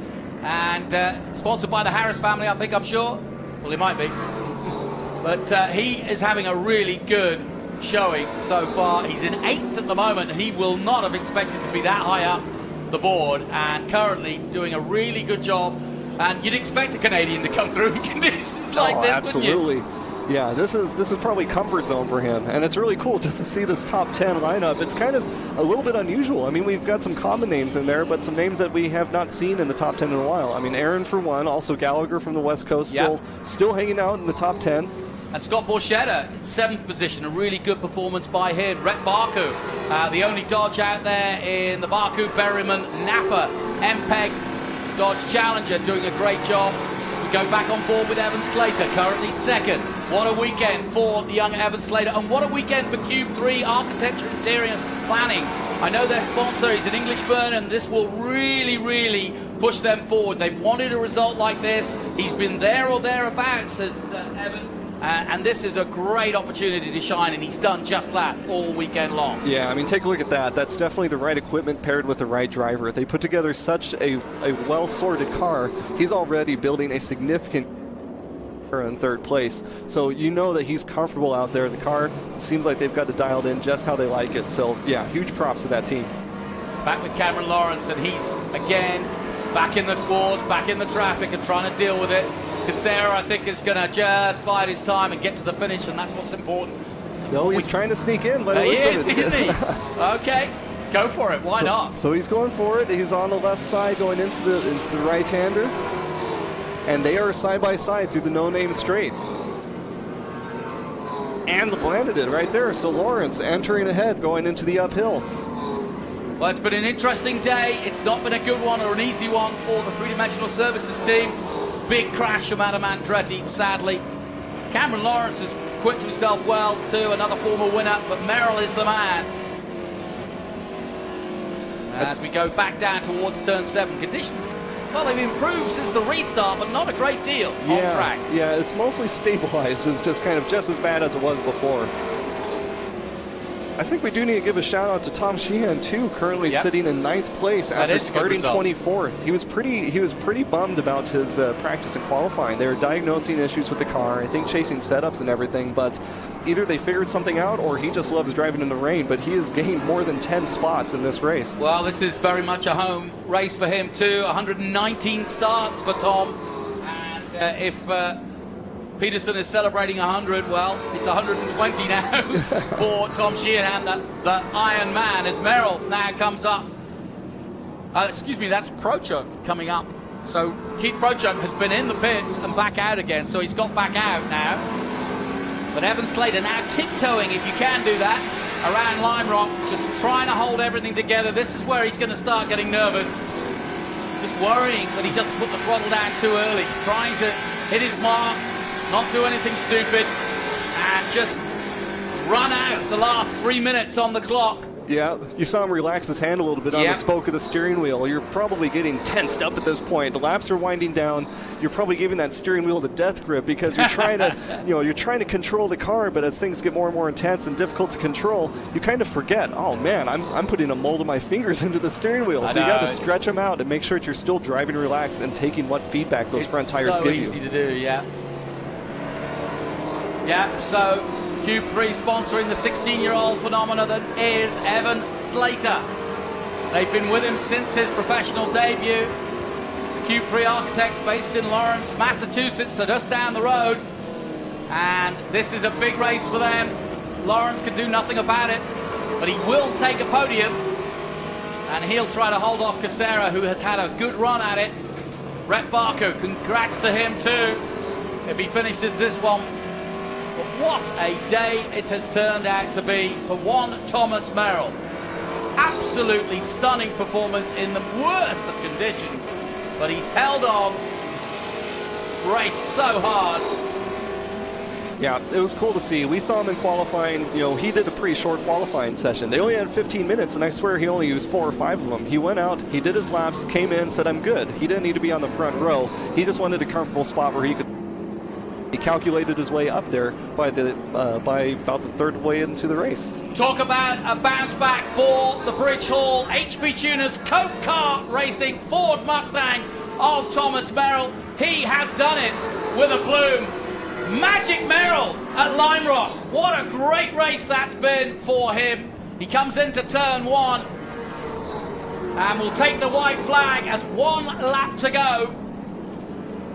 Everybody else taking that white flag. But that has been a brilliant performance for Thomas Merrill.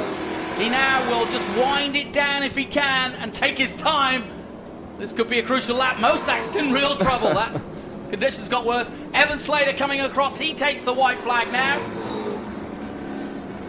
Yeah, at this point, if you're not in a battle, just keep it clean. Don't do any wrong. Just keep the wheels on track. Don't dip into the grass. And Lawrence is going to take 3rd, no question about it. Cassera will settle for 4th. Baku 5th, and Anderson. Elias Anderson from Texas in 6th place. What a result for him if he can pull it off. Lawrence isn't done, though. still got traffic ahead of him, still battling. But Thomas Merrill, surely now we'll see that checkered flag coming. What a day here at Lime Rock. It never, ever disappoints here on Memorial Weekend Classic, and it's done it again as taking the checkered flag. Magical Merrill does it. What a great, great victory for he and his team. While others got it wrong, they absolutely got it right, and Mike Cope and his team can be very happy with how they prepared that car. And likewise, Bridge Hall, his sponsor. What a day for them, and HP Tuners, his long-term sponsor, has been really given something that they wanted, which was a great result. Thomas Merrill taking victory then ahead of Evan Slater in second place and Cameron Lawrence taking third.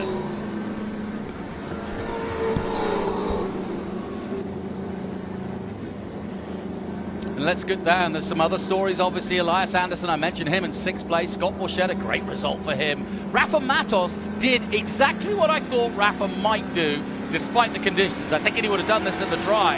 He went all the way and kept out of trouble and manages to go from, what, 5th to 8th. He comes across the line ahead of Tommy Sheehan in 8th position. And for a championship leader, that is a smart move. Casera will have gained some time on him by taking 4th position. Likewise, Cameron Lawrence and Slater. So it's going to be tight at the top as they head to the doubleheader at Mid-Ohio and Road America. But it means the championship going into the second half of this 2022 season is hotting up nicely. What a day, though, for Evan Slater. You've got to take your hat off to the Cube 3 Architecture Interiors Planning team and Evan Slater, the 16-year-old phenom. And he really did put a remarkable performance in there. Tough conditions. I think they're going to celebrate with him after that. Cool as you like.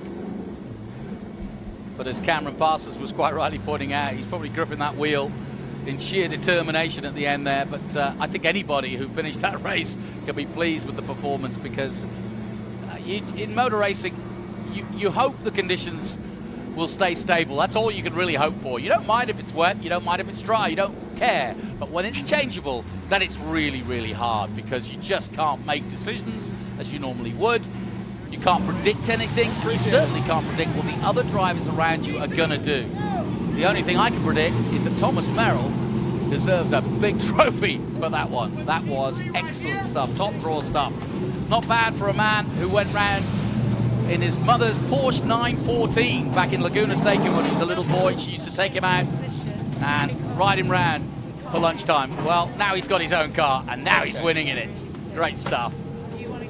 So now a two-time winner at Lime Rock. Well done, and well done to the Bridge Hall sponsorship for bringing him here too. But you can see, really impressed with that. And I've set Cameron down to go and talk to him, and I'm sure it's going to be an interesting conversation. They know each other well, those two, because of course, being from the West Coast, Cameron Parsons, a former Rookie of the Year, knows Thomas very well indeed. The man from Salinas, California. Maybe it's the short haircut. Great stuff. Doesn't matter. Merrill was on it today. Restart after restart. He's looking at the tires, and well, he might. Let's head down, and Cameron Parsons, I think, is going to be right in there to talk to his old mate, Thomas Merrill. Let's see what they have to say after what was a phenomenal race for one Thomas Merrill. All right, Thomas Merrill, amazing fight. Started in third place. One question I got for you. Did you actually do that whole race on rain tires? We did, yeah. I don't think there's very much tread left on them, actually. But, you know, I full credit to my team. You know, we knew we had a good race car, and they guided me through that whole race.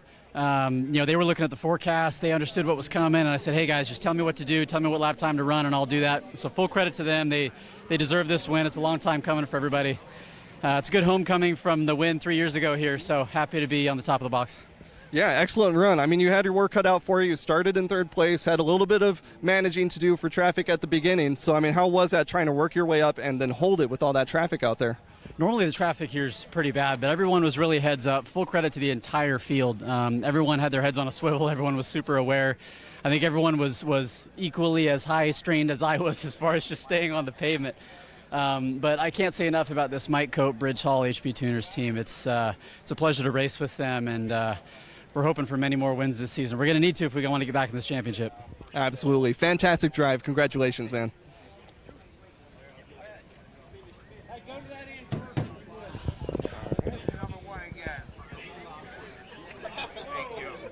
Thomas Merrill and all incredible. But a win then for Thomas Merrill, Bridge Hall, HP Tuners, Cope Race Cars. Okay, Mike Cope, very pleased with that. Evan Slater takes a brilliant second place for Q3 Architecture. Cameron Lawrence in third position for the Franklin Road Apparel team. And then Tyler Casera in the 77 takes fourth. Rhett Barku in fifth. Elias Anderson takes the best result of his season so far with 6. Scott Borchetta, another good result for the man from Nashville in 7th. Rafa Matos, our championship leader, consolidates his position with 8th. Tom Sheehan in 9th position. And Aaron Pettypass from Canada does a great job coming in for the first time this season and finishing in the top 10. Further down, it's Mock. Gallagher, good result for him in 12th. Goikberg in the end finished 13th. What an up and down day he had. Skeen 14th. Mosak up to 15th after starting at the back. Birdwell, Bender, Peterson, Prochuk, and Michelle Abate in 20th position. And a little further down, Lostowski sadly down in 21st after starting well. Bowes, Paul, Ty Young, Andretti involved in that big crash. Leesfield, Winston, Sanders, Cruz, and Zilich rounding out the top 30. And then Katenchi and Lustig, 31st and 32nd, so 32 in all, but Lustig didn't get many laps in. But let's take a look at what was a very, very interesting race from Lime Rock in 2022. Highlights, plenty of them. We started off in relatively dry conditions. As away they went. Skeen got overtaken by Misha Goikberg at the start, then came back. Tyler Casera going wheel to wheel. Slater not behind. And they started coming in and started to take tyre changes bit by bit. But then suddenly a big off from one of the three-dimensional services, Adam Andretti, ripping the side of the car off on no-name straight. Slater making audacious moves on Casera to get up into third position and then fought with Lawrence. But no one could stop this man. And Thomas Merrill gets his first victory of 2022.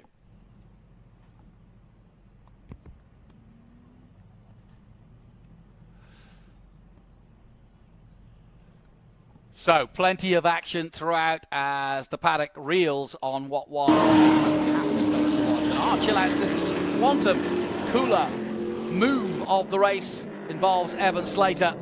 Slater was just immaculate. His overtaking, especially this one on Tyler Casera, absolutely incredible. His ability to take the risks and pull it off, brilliantly done. And that's why he's our chill-out systems move of the day.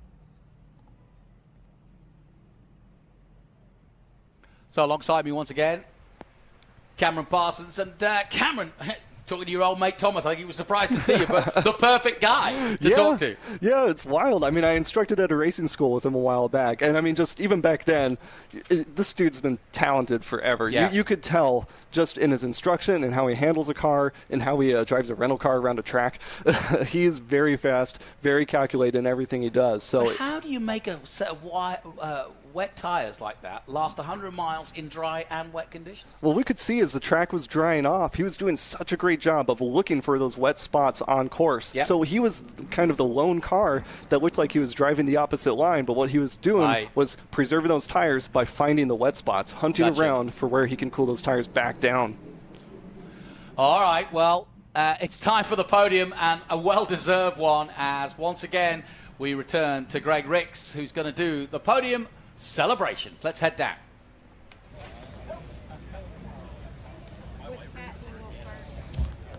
We'll do the Sunoco's. Okay, hello Lime Rock. Are you out there? What an amazing race we had. And I'm going to try to do some, what I call the smarter than Eric phone to make this work out. So we're going to bring up our Masters first. Let me see John. John, we're doing Masters first. Yes. So this gentleman is a pillar of our racing community, and I want to bring him up for a special award here as Masters winner of this race. Come on up, Doug. Doug Peterson, 87. Doug, you made it. You made it here. What was it like out there for your race? You know, it really wasn't all that bad. I mean, of course, it's a little slippery. Got started off in kind of a couple little bad situations, but really it was a fun race. I got a chance to pass a lot of people. I think I passed a few people 3 or 4 or 5 times. I don't know. Because I passed the same people over and over again. So it was a lot of fun and I enjoyed it. Thank you for coming out in the rain. Awesome. Doug, thank you so much. We're going to get you a photograph right here, and then we got your trophy as well. Masters is given out to a special group of folks there. We're going to switch your hat out to a P1. So we've got that one ready to go here. Thank you for your patience. We're working through a short group. Oh, the microphone is on the ground.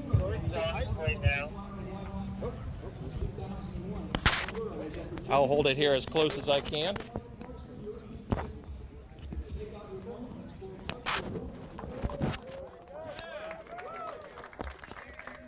There we go.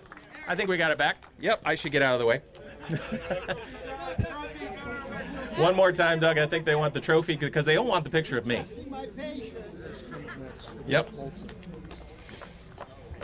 And one more time, Doug. You can't get out of the rain just yet. Can we have the whole Peterson Racing team up here? We have a special award we'd like to give to Doug. So everybody from Peterson Racing team, everybody, this is a special day as well for Doug. And where's their crew chief? Crew chief, come on over here for us, and we'll give this special award as well.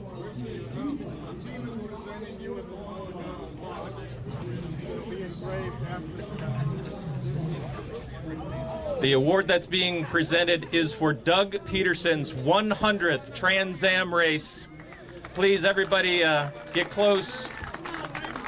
It's quite an accomplishment. One of very few of our racers who've done that.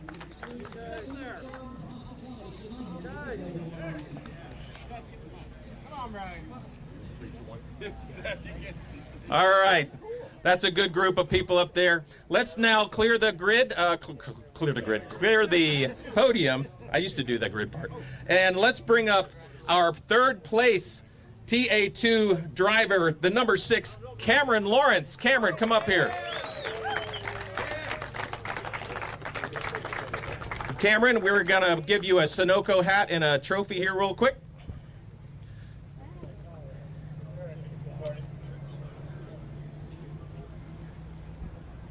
And I believe there was a race, or there was a pass, a few laps to go, at least less than 10. Can you tell us about that? Yeah, I mean, we actually lost a cylinder or two, I don't really know, like 10 laps into the race. So we were down on power the whole time, just praying for rain. And, you know, a few guys got by us. Evan drove a great race. Tyler was flying all race until the end, and I think the top 3 or 4 all wore out our tires when it was kind of dry. So I think that almost helped us, having a little bit less power at the beginning of the race, and saved a little bit more tire. But, I mean, it was a battle. We were super lucky to get by them. It was really close, like door to door. I thought we were going to touch a couple times. But, yeah, we just persevered, and it paid off. Great race for you and the team. All right, let's go to our second place. The 35, Evan Slater. Evan, come on up. We'll come over here to this side of the podium and talk to you about your race a little bit. How did it go out there? Yeah, it was great. I had a ton of fun. Super thankful. Oops, sorry. I forgot. Sunoco, one of our great sponsors. Super thankful for Cube 3 Architecture and Stevens Motor Racing for making it possible. Like Cameron, we were also down a few cylinders, so that made it a little spicy. But the weather was interesting, so that definitely played into our hand, and I really enjoyed it. Got some sponsors you'd like to thank out there? Yeah, Cube 3 Architecture, Stevens Motor Racing, and Racemaker Press. Excellent. Well done, Evan. All right, that's Evan Slater, P2. And we were watching this guy out there slipping and sliding all day, but he was out front most of the day. The 26, Thomas Merrill. Come on up, Thomas.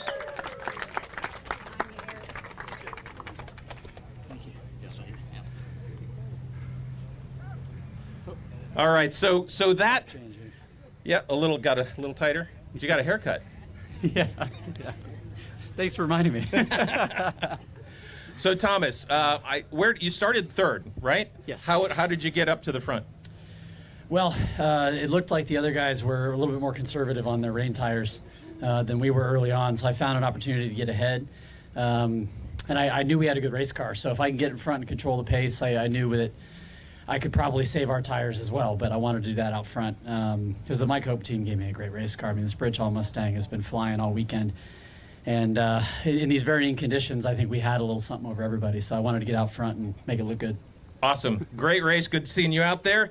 Let's get it out for Thomas Merrill. That's your winner. This is your podium for TA2, Lime Rock.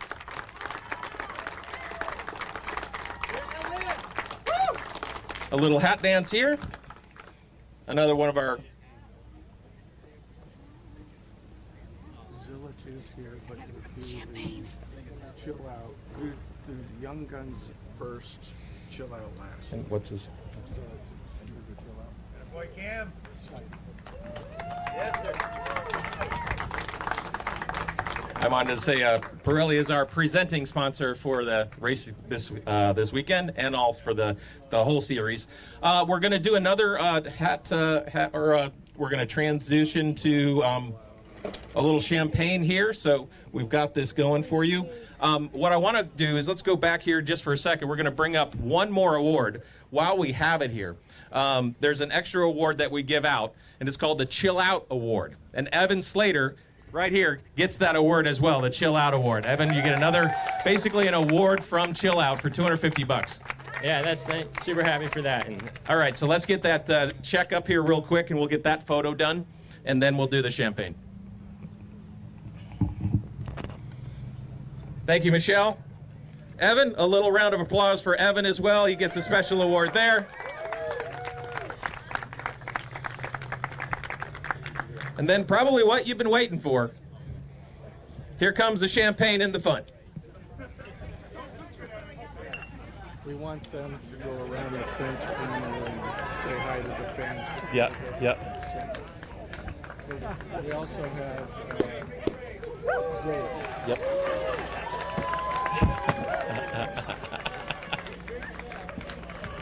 All right, guys, if you don't mind going around to the fence and say hi to the fans, we've got one more award here. And Connor is here. Is Connor Zillage here? Connor, come on up to the podium. I have a special award here for you as well. So Connor, you were out early in the race, but before that time, you got the fastest lap of the Young Guns. So that's what the Olo Legato watch goes to. How did you get that lap? Was it dry? Yeah, we came in for slicks, and unfortunately, like 4 laps after we put slicks on, I was going really fast. Obviously, I had the fast lap of the race, but unfortunately, a radiator hose got punctured and our motor overheated, so I had to pull in, and our race ended early. But thank you to Silverhair Racing. We had a really fast car, but unfortunately, bad luck took us out of it. Well, let's have another round of applause for Connor Zillage, the Omologato Young Guns Award winner. Thank you so much. Let's have some more racing. We'll see you tomorrow for the TA race. Good job, man. Good job, Ben.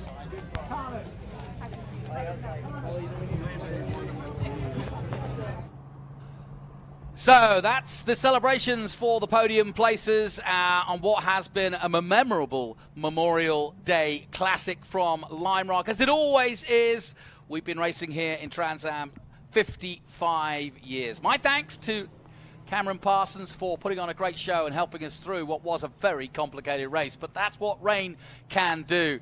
But out of all of it, it was absolutely memorable. Certainly for Magical Merrill, what a day here at Lime Rock for the Merrill clan. Well done to him. And don't forget, we've got more great action coming on Memorial Weekend Monday, not tomorrow, Sunday, but Monday, when we will be bringing you all the action from TA, XGT, SGT, and GT. So another race of Trans Am, as well as our Speed Tour SVRA coverage as well. Once again, my thanks to Cameron for being with us this weekend. We'll have more action to come, like I said, on Monday. I'm Jonathan Green. I hope you've enjoyed our TA2 race. And congratulations to Thomas Merrill, his first win of the season.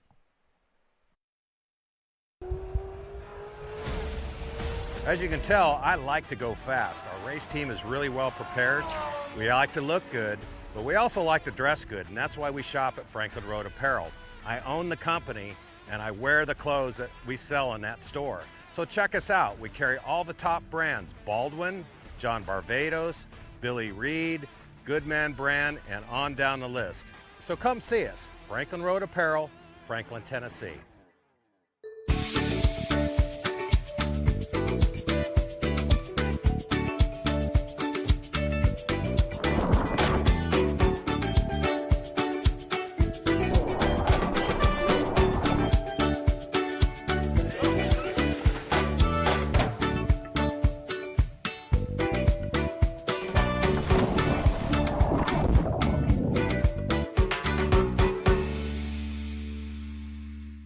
If your tooling isn't quite ready, and you need parts, and you need more parts than just a few, or if your run is just not that big, look to the experts in low-volume production, 3-Dimensional Services. Whether it's 10, 100, or 1,000 parts, we can meet your needs. And if it's 10,000, we can do that too. 3-Dimensional Services delivers high-quality parts for short runs, 70% faster than industry standards. 3-Dimensional Services. Prototype, production, proven. Menards is the Midwest's ultimate home improvement store. Family owned since 1958, Menards is the one-stop shop where you always save big money. Get the Midwest's best selection nationwide when you shop online at Menards.com. We make it easy to complete your projects around the house, big or small. From hardware to plumbing or paint to appliances, we carry it all. Visit Menards.com today to save big money at Menards.